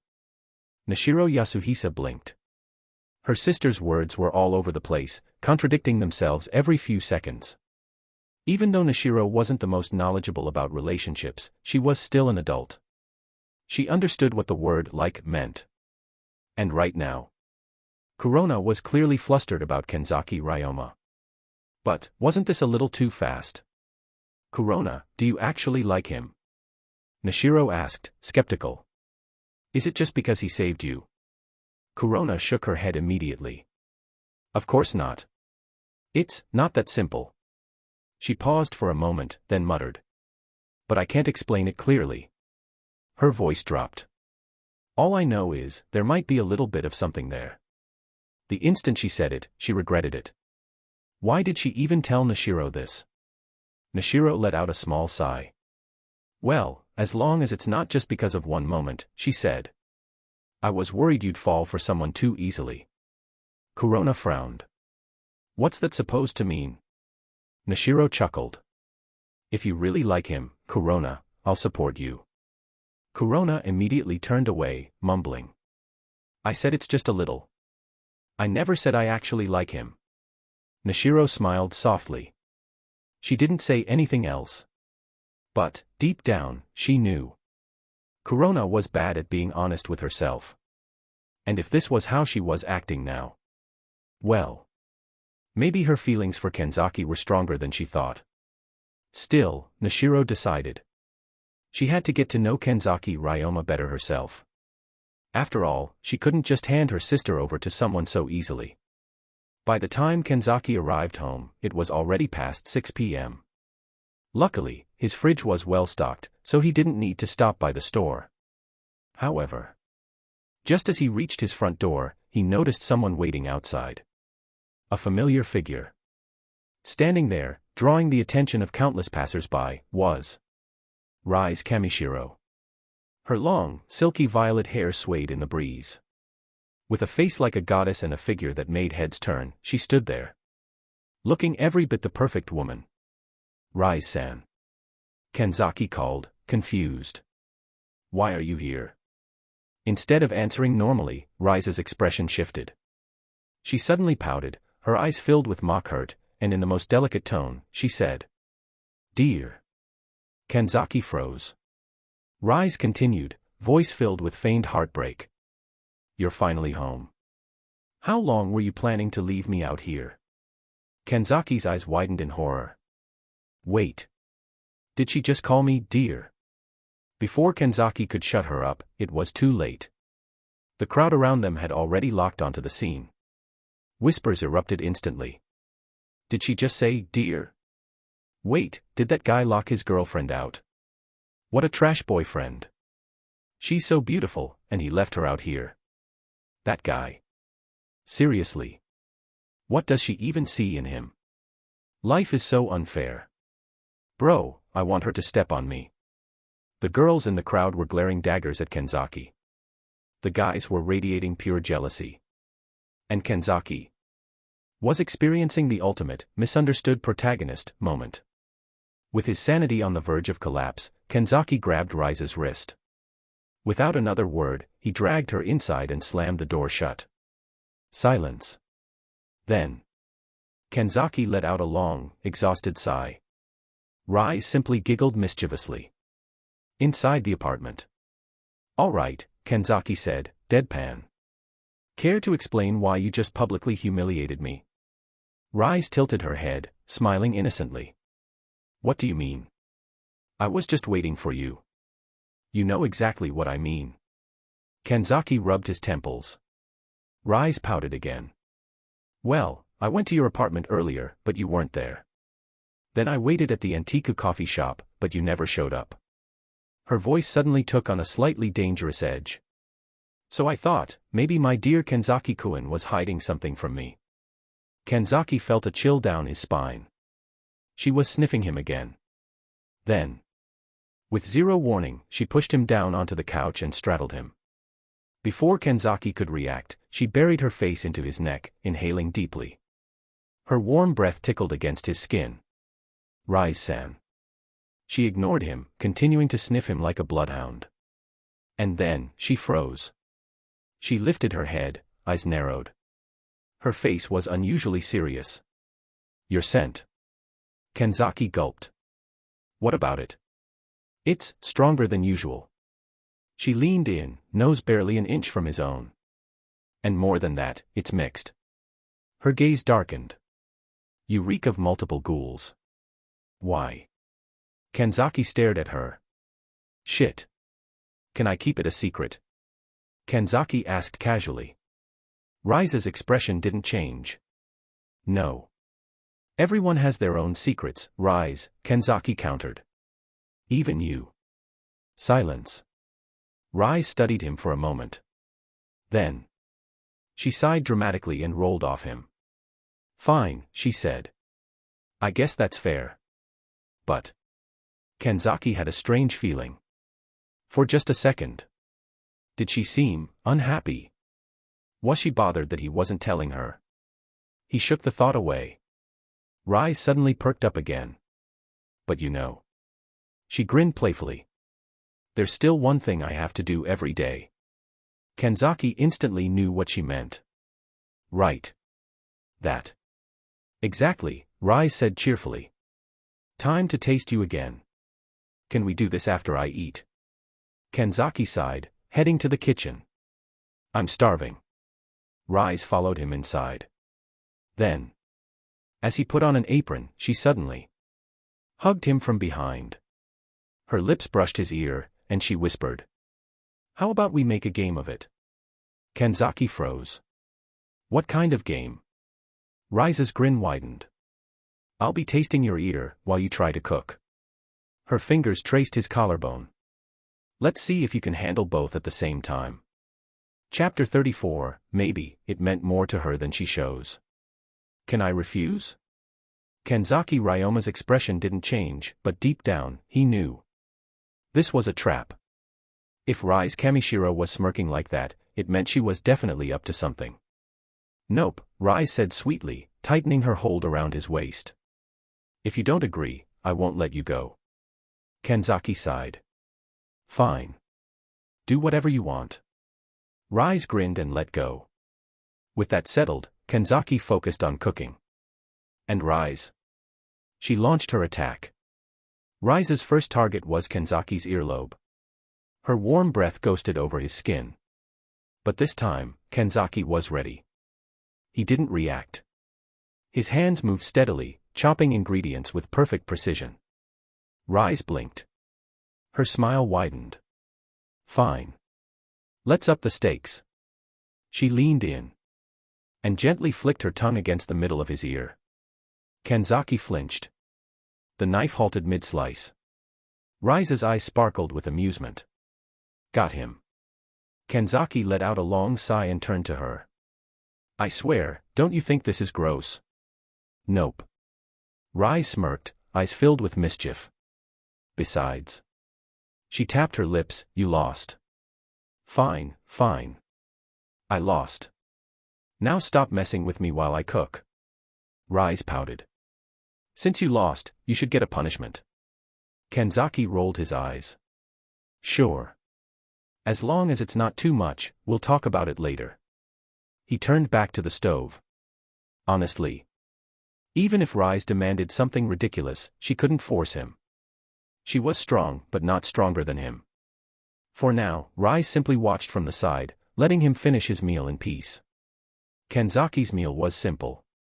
Scrambled eggs with tomatoes. Beef stew with potatoes. And just enough rice for one person. He placed the fragrant dishes onto the table. But Rize. She grimaced slightly. Looks good, she admitted. But for me.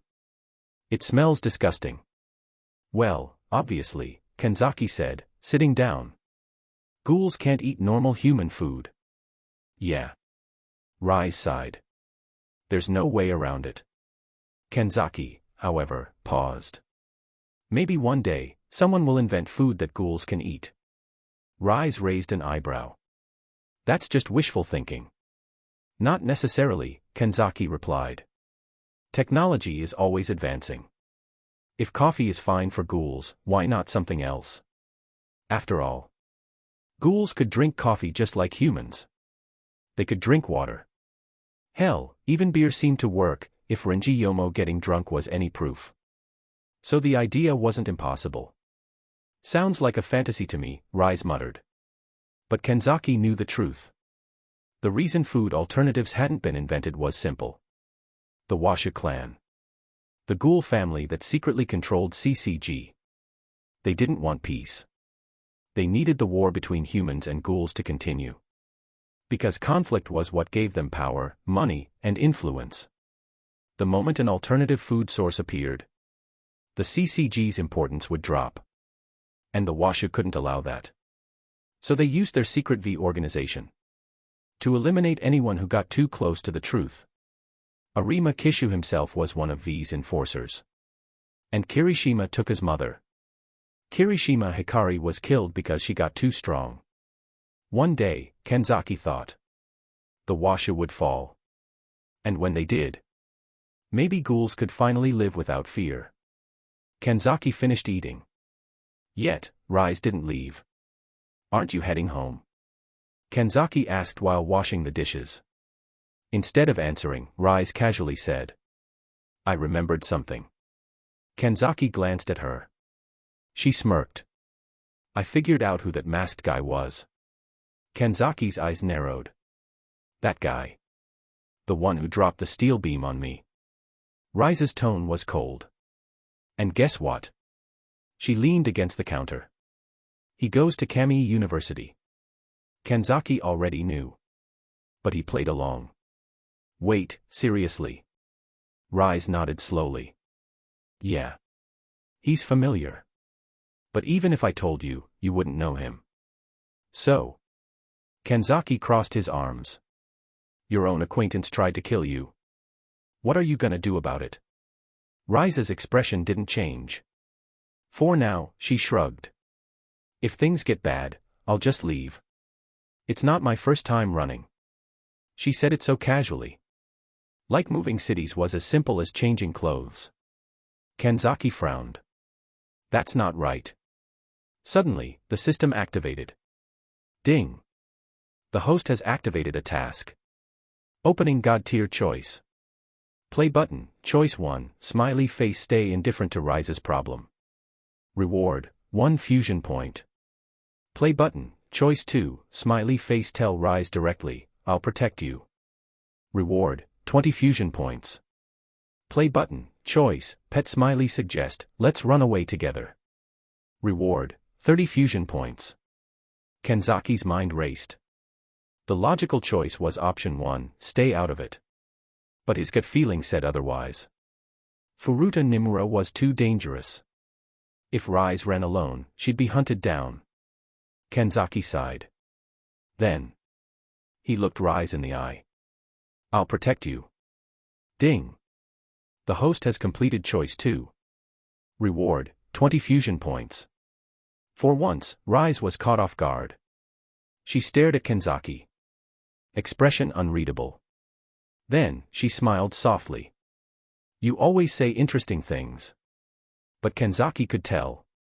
Something in her gaze softened. Like. For the first time in a long time, someone was willing to stand beside her. And maybe. That meant more to her than she was willing to admit. Chapter 35, Stay over tonight. Rize, who was speechless the moment she heard that he wanted to protect her, said. You want to protect me? Of course, Kanzaki said casually. But that's ridiculous.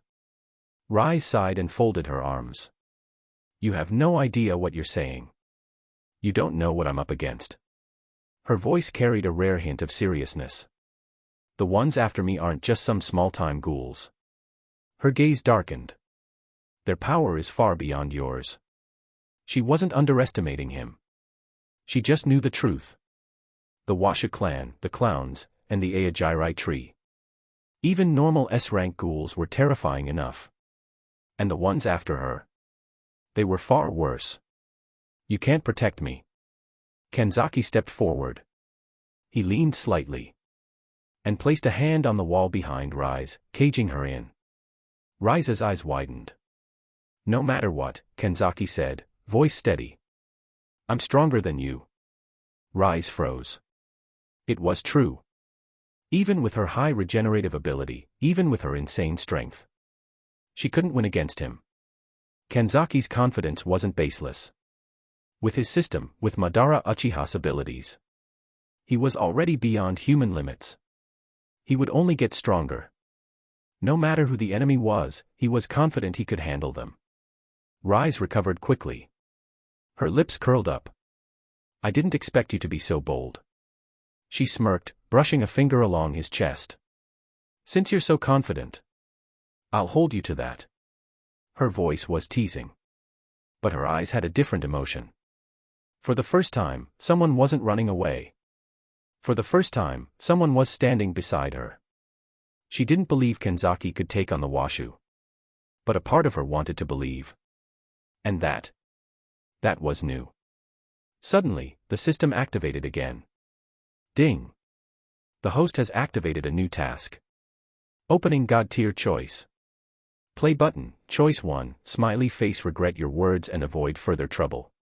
Reward, 10 fusion points. Play button, choice 2, smiley face ask Rize to stay over, it's safer than going home. Reward, 10 fusion points. Kanzaki didn't hesitate. He had already decided what he wants to do. It's late, Kanzaki said. You should stay over. Rize's eyebrows lifted. My.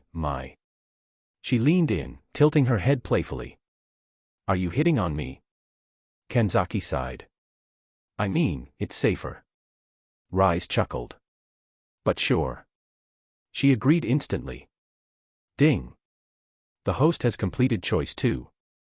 Reward, 10 fusion points. Then, she paused. Wait. She looked down at her outfit. I didn't bring a change of clothes. Then let's go to the mall. Kanzaki shrugged. It's close by. Rize's eyes gleamed. Great. I love shopping. After cleaning up the dishes, Kanzaki grabbed his coat. But the moment they stepped outside, Rize grabbed his arm. Kanzaki raised an eyebrow. "Didn't you say you'd protect me?" Rize smiled sweetly. "This way, you can protect me better." Kanzaki said nothing. But he could tell. That wasn't the real reason. She just wanted to be close enough to smell him properly. To breathe in that unique scent. To her, he smelled delicious. Kanzaki let it go. From the outside, they looked like a couple walking down the street. At the mall. They arrived at a popular shopping center. No RC gates here. Which meant no problems for Rize. She pulled Kanzaki along, heading straight for a women's clothing store. She was clearly familiar with the place. But at the entrance, a store employee stopped them. "Excuse me," she said politely. "Our store only allows boyfriends to accompany their partners." It was a privacy rule for female shoppers. The staff didn't want random guys in the fitting areas. The rule was simple. If a boyfriend came with their girlfriend, it was fine. But siblings, friends, not allowed. The store worker glanced between Kanzaki and Rize. "You two are." Before Kanzaki could speak, Rize grinned. "Of course, we're a couple." She leaned closer, resting her head against his shoulder. Kanzaki felt all eyes on him. And then, Rize smirked up at him. "Right, dear." Kanzaki paused. Then sighed. "Yeah." Inside the store, the employee smiled. "Thank you for your cooperation. Please, come in." They stepped inside. And Kanzaki immediately realized. He was the only guy here. The store was filled with women shopping for clothes. And the moment Rize walked in, every single girl turned to look. Because no one else could ever compare to the beauty next to him. Even among beautiful women, Rize was on another level. And then, Rize turned to Kanzaki, grinning. "Careful." Her eyes gleamed mischievously. "If you stare at another girl, I might just poke your eyes out." She giggled. Kanzaki. He was speechless. What is she even trying to do at this point? Chapter 36, Shopping and Misunderstandings. Rize Kamishiro stood in front of Kanzaki Ryoma, holding up a dress. "How about this one?" Kanzaki glanced at it. "It looks good." Rize nodded and picked up another. "And this one?" "It's also nice." She narrowed her eyes. "And this one?" "It's fine." After a few more half-hearted replies, Rize finally pouted. "Are you even looking?" Kanzaki blinked. "I am." "Then why do all your answers sound the same?" Rize folded her arms. "You're supposed to be my boyfriend, you know. At least pretend to care." Kanzaki sighed. "I'm just not good at this stuff." He scratched the back of his head. "I don't even know how to pick my own clothes properly." His wardrobe was mostly black and white, simply because it was easy. How was he supposed to judge women's fashion? Rize stared at him. "You're a terrible fake boyfriend." "Yeah." Kanzaki had no defense. This was not on his skill set. Meanwhile, outside the store, Toka Kirishima was passing by. She wasn't alone. Her best friend, Yuriko Kuroiwa, walked beside her. They were chatting normally until Toka froze. She recognized the two figures inside. Rize Kamishiro and Kanzaki Ryoma. Toka's expression darkened. "Toka." Yuriko looked at her, confused. Toka barely heard her. "Sorry, Yuriko," she muttered. "I just need to check something." She quickly moved closer, finding a nearby bench to sit on, where she can get a clear view of the store. What the hell was Rize doing with a human? She knew Rize. Rize played with her food. She was not the type to keep humans around. And yet, days had passed since Rize first approached Kanzaki. He was still alive. And now, she was shopping with him. None of this made sense. Inside the store. Back in the shop, Kanzaki finally gave a real answer. I think the white dress would look good on you, he said. Or maybe the purple one. Rize raised an eyebrow. Oh. White suits you, Kanzaki explained. And purple matches your hair and eyes. Rize smiled. All right, I'll try them both on. She picked up the dresses and walked toward the fitting room. Yuriko, still beside Tuka, followed her gaze. Tuka, is someone you know in that store? Tuka hesitated. Then nodded. See that purple-haired woman, she said. And the guy with her? Yeah. Yuriko's eyes widened. She's gorgeous. And the boy's kinda handsome, too. She turned back to Tuka. But then, a realization hit her. Her friend was staring a little too hard. Wait. Could it be? Tuka. Yuriko leaned in. You like that guy, don't you? Tuka froze. Yes. She answered automatically, too distracted to think. And then, she realized what she had just agreed to. Wait. Wait. Wait. Her face turned bright red. And no. That's not. I wasn't paying attention. I don't like him. Yuriko grinned. Tuka, explanation is covering up. And covering up means, it's true. Tuka wanted to die. It's really not. Tuka tried to explain. But Yuriko's face didn't change. She had already decided. Tuka liked Kanzaki Ryoma. And since he was currently shopping with another girl, Tuka was jealous. That was the only explanation. Tuka buried her face in her hands. She couldn't tell the truth. She couldn't explain her real reason for watching. Because that would mean explaining everything. Inside the store. Again. Rize stepped out of the fitting room. She spun around. So. How do I look? Kanzaki nodded. It looks good on you. Humph. Rize placed her hands on her hips. I suppose that's a better answer. She smirked. See. You can do it if you try. Kanzaki sighed. This was exhausting. But he wasn't annoyed. If anything. Rize seemed like she was having fun. Meanwhile, Yuriko was thinking very hard. Tuka had a crush. And as her best friend, she had a duty. She would support her. And help her. She just hoped that boy wasn't already dating the purple-haired girl. Because if he wasn't, she would help Tuka steal him. Tuka felt Yuriko's gaze. It made her nervous. What are you thinking? She asked slowly. Yuriko smiled. Nothing, nothing. Tuka didn't believe her. But she was too exhausted to fight. She had already lost. There was no way she could convince Yuriko now. She sighed. I hate this. Chapter 37, Misunderstanding Deepens. Kamishiro Rize had changed into a lavender dress. The delicate, silky fabric shimmered under the store lights, exuding elegance and charm. How does it look?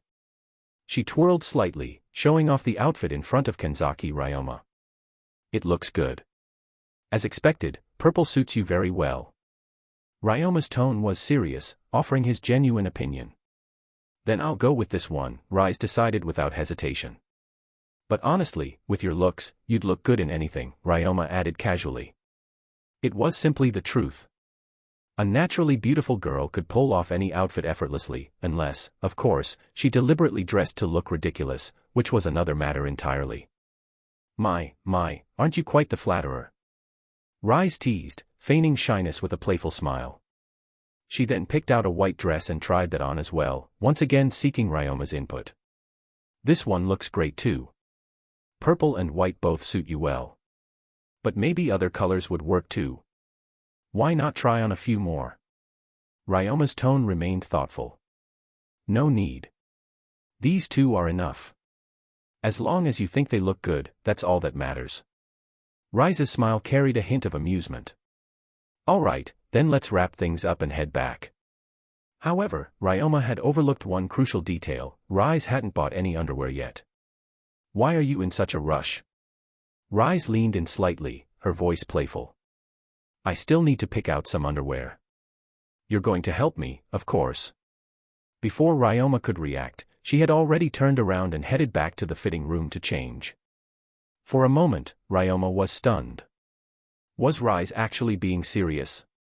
It was one thing to give opinions on clothes, but lingerie.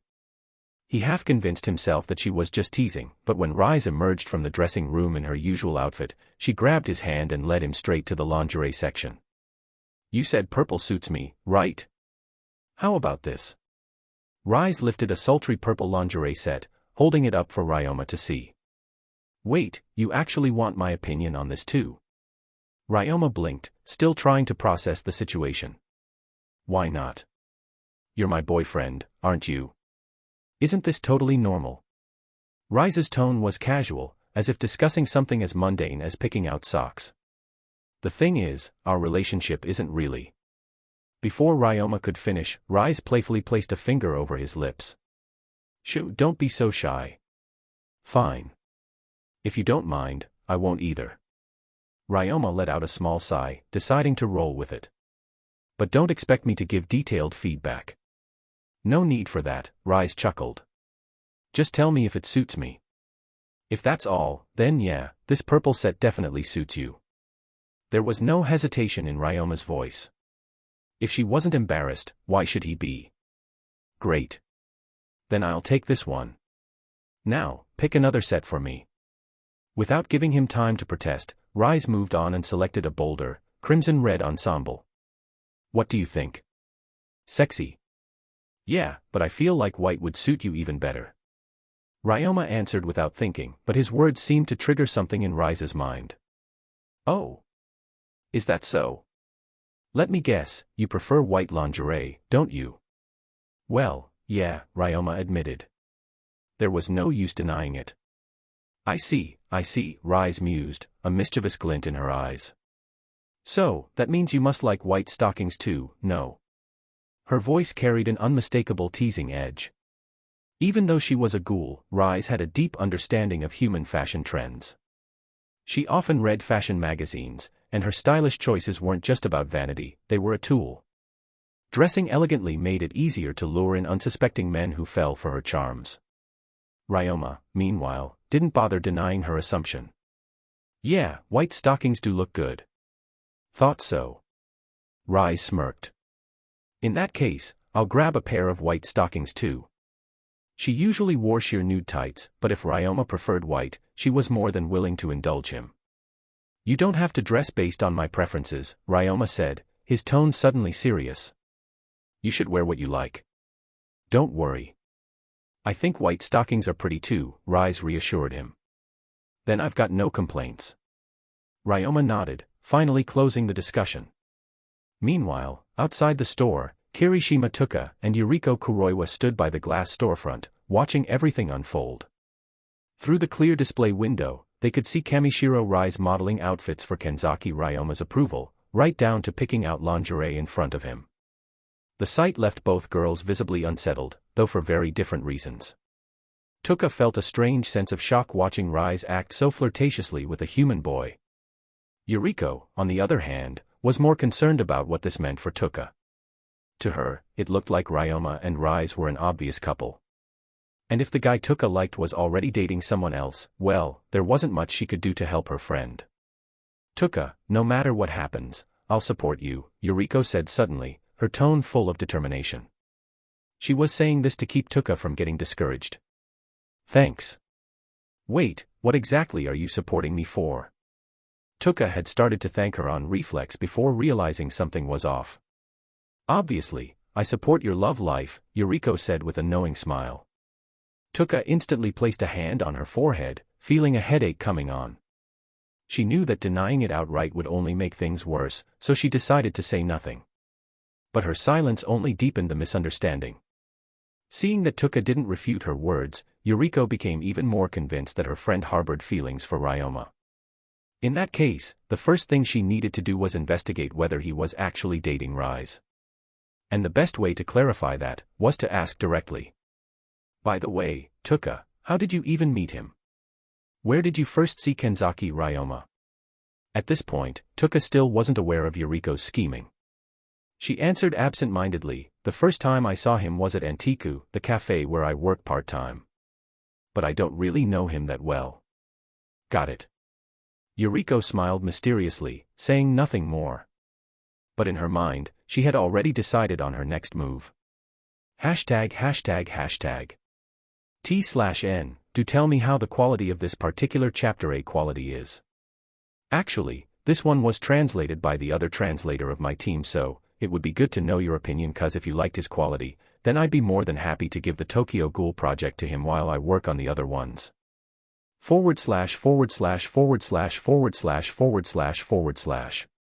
Chapter 38, Furuta Nimura's Attention. Finally, Kamishiro Rize bought 2 dresses, 2 sets of underwear, and 2 pairs of stockings. She also picked up a pair of pajamas, otherwise, she wouldn't be able to sleep well tonight. Kanzaki Ryoma ended up carrying all the shopping bags, both large and small. As they left the store, it seemed like neither of them noticed that someone had been watching them the entire time. However, in truth, both Kanzaki and Rize had long been aware of Kirishima Tuka and Kuroiwa Yuriko's presence but simply chose to ignore them. Seeing that Kanzaki and Rize were heading home, Tuka decided not to follow them any further. "Let's go, Tuka." However, Kuroiwa Yuriko tried to pull Tuka along to continue following them. "Where are we going?" "I don't plan to follow them," Tuka said flatly. "Okay, then let's just keep shopping," Yuriko responded, not pressing the issue. Still, she had already thought of another way to find out what she wanted to know. After returning home, Kamishiro Rize immediately prepared to take a shower in Kanzaki Ryoma's bathroom. "I'm going to take a shower now, don't peek, okay?" Standing by the door of the bathroom, Rize flashed a teasing smile. "Don't worry, I won't," Kanzaki replied without even glancing at her, his attention still fixed on the television. About 20 minutes later, Rize stepped out of the bathroom. However, instead of wearing her pajamas, she had only wrapped herself in a towel, loosely covering the essentials. Her long, slender legs were fully visible. Even without high heels, Rize's height was close to 1.7 meters, making her stand out among Japanese women. Combined with her near-perfect proportions, she was undeniably stunning. Without hesitation, she sat down right next to Kanzaki on the couch. Kanzaki glanced at her and asked, "Why don't you put on your clothes first?" "Relax, it's not bedtime yet," Rize replied nonchalantly. "Speaking of which, you should pick a room to sleep in tonight," Kanzaki said, shifting the topic. "Why bother choosing?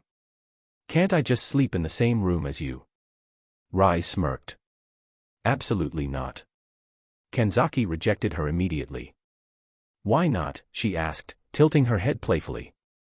"Because I don't want to sleep in fear of getting eaten," Kanzaki stated plainly. If Rize slept in another room, Kanzaki wouldn't have to worry. If she tried sneaking into his room, the locked door would make enough noise to wake him.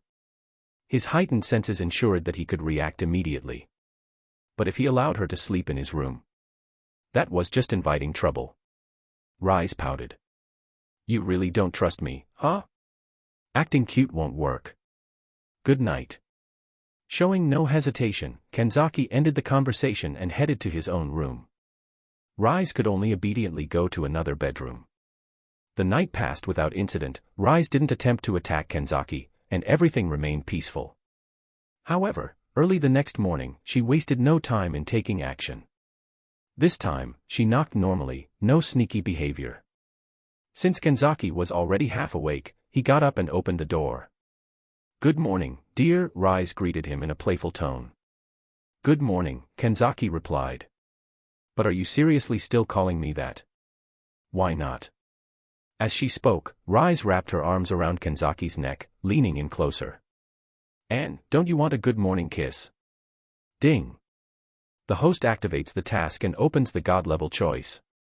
Choice 1, reject the good morning kiss and don't give Kamishiro Rize any opportunity to do something sneaky. Reward, 1 fusion point. Choice 2, accept the good morning kiss, but there is a risk of being bitten. Reward, 10 fusion points. Kanzaki wasn't about to take the risk of being bitten for just 10 fusion points. But in hindsight, he should have questioned why the reward was so low. Without hesitation, he refused. "Nope. I know exactly what you're up to. Ding. The host completed choice 1 and received a reward, 1 fusion point. Oh, you never know, Rize responded with a cryptic smirk. In reality, she hadn't planned on biting him. She just wanted to mess with him. After all, she already knew Kanzaki well enough to predict his reaction. But if he had actually gone along with it and given her a kiss, she honestly wasn't sure how she would have responded. After finishing their morning routine and eating breakfast, Kanzaki prepared to leave. Are you heading to school? Rize asked casually. You know, I suddenly feel like checking out your university. Kanzaki hesitated for a moment before responding, sure, why not? His internship didn't start until the afternoon, so he was free in the morning. As long as it was just a quick visit to Kami University, there shouldn't be any problems. Today, Rize was wearing the new white dress she had bought last night, paired with white stockings. It gave her a different charm from her usual appearance. She never wore makeup, partly because she had no experience with it, but mostly because she simply didn't need it. Her natural beauty was more than enough. Upon arriving at Kami University, Kanzaki noticed that Rize blended in effortlessly with the other students. At the same age as Kanzaki, with her youthful and elegant appearance, she didn't seem out of place at all. However, as they walked through the campus, it was impossible for them not to attract attention. Rize's beauty was simply on another level. Even at a university full of young students, she stood out like a model walking through a crowd of amateurs. Naturally, their presence caught the attention of someone Kanzaki had been expecting, Furuta Nimura. Disguised as a regular university student, Furuta was just heading to class when he spotted Kanzaki and Rize walking together. His pupils shrank slightly. For someone like Furuta, seeing Rize at Kami University, with Kanzaki of all people, was an interesting and unexpected development. And it was something he couldn't simply ignore. Chapter 39, Multiple Identity. At this point in time, Furuta Nimura carried multiple identities. First, he was a logistics member of V, an organization operating from the shadows. While most members of V possessed combat abilities rivaling special class investigators, Furuta's role was far less distinguished, at least, on the surface. Whether this was due to his actual strength or his tendency to play the fool for his own benefit remained uncertain.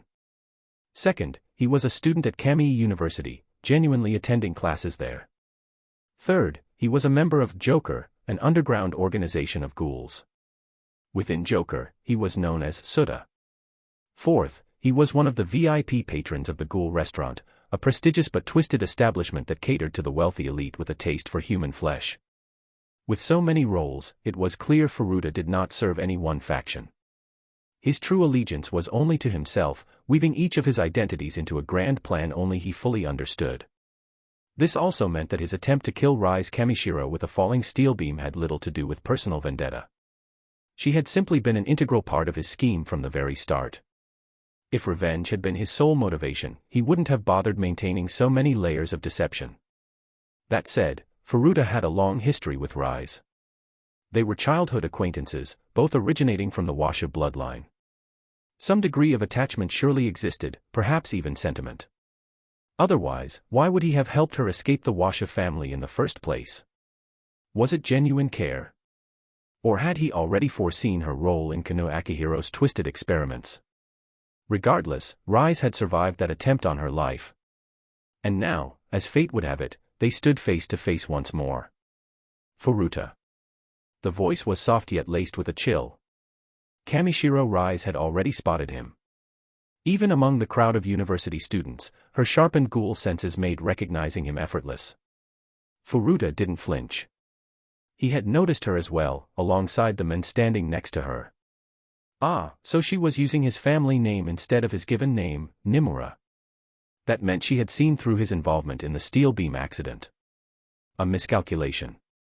He had underestimated Kanzaki Ryoma, or, rather, his unexpected intervention that day. Furuta had assumed the boy would simply die.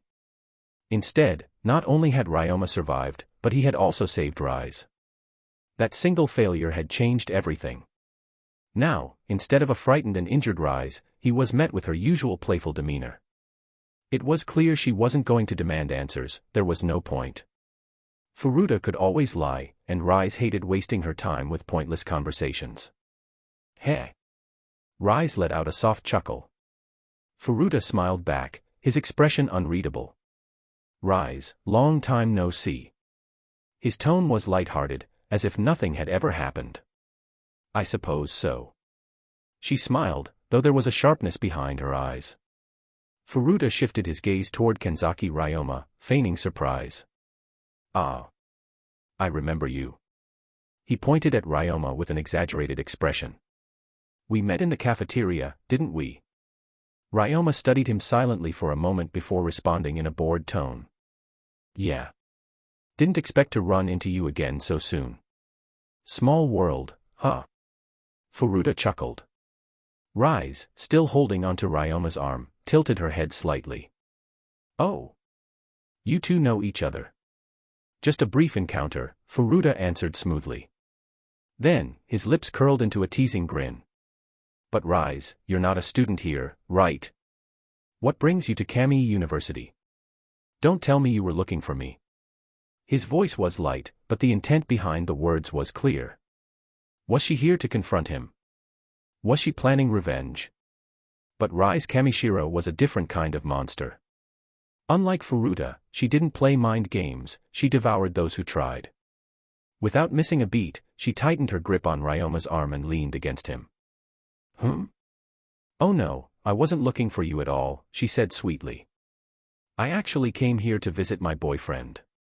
The moment the words left her lips, Furuta's smile faltered. For the first time in this exchange, his facade cracked, just a little. A sharp sting hit him. It wasn't about Rize dating someone. No, it was the way she had worded it, the way she had pressed herself against Ryoma, her voice laced with amusement. It was deliberate. A personal, well-aimed strike.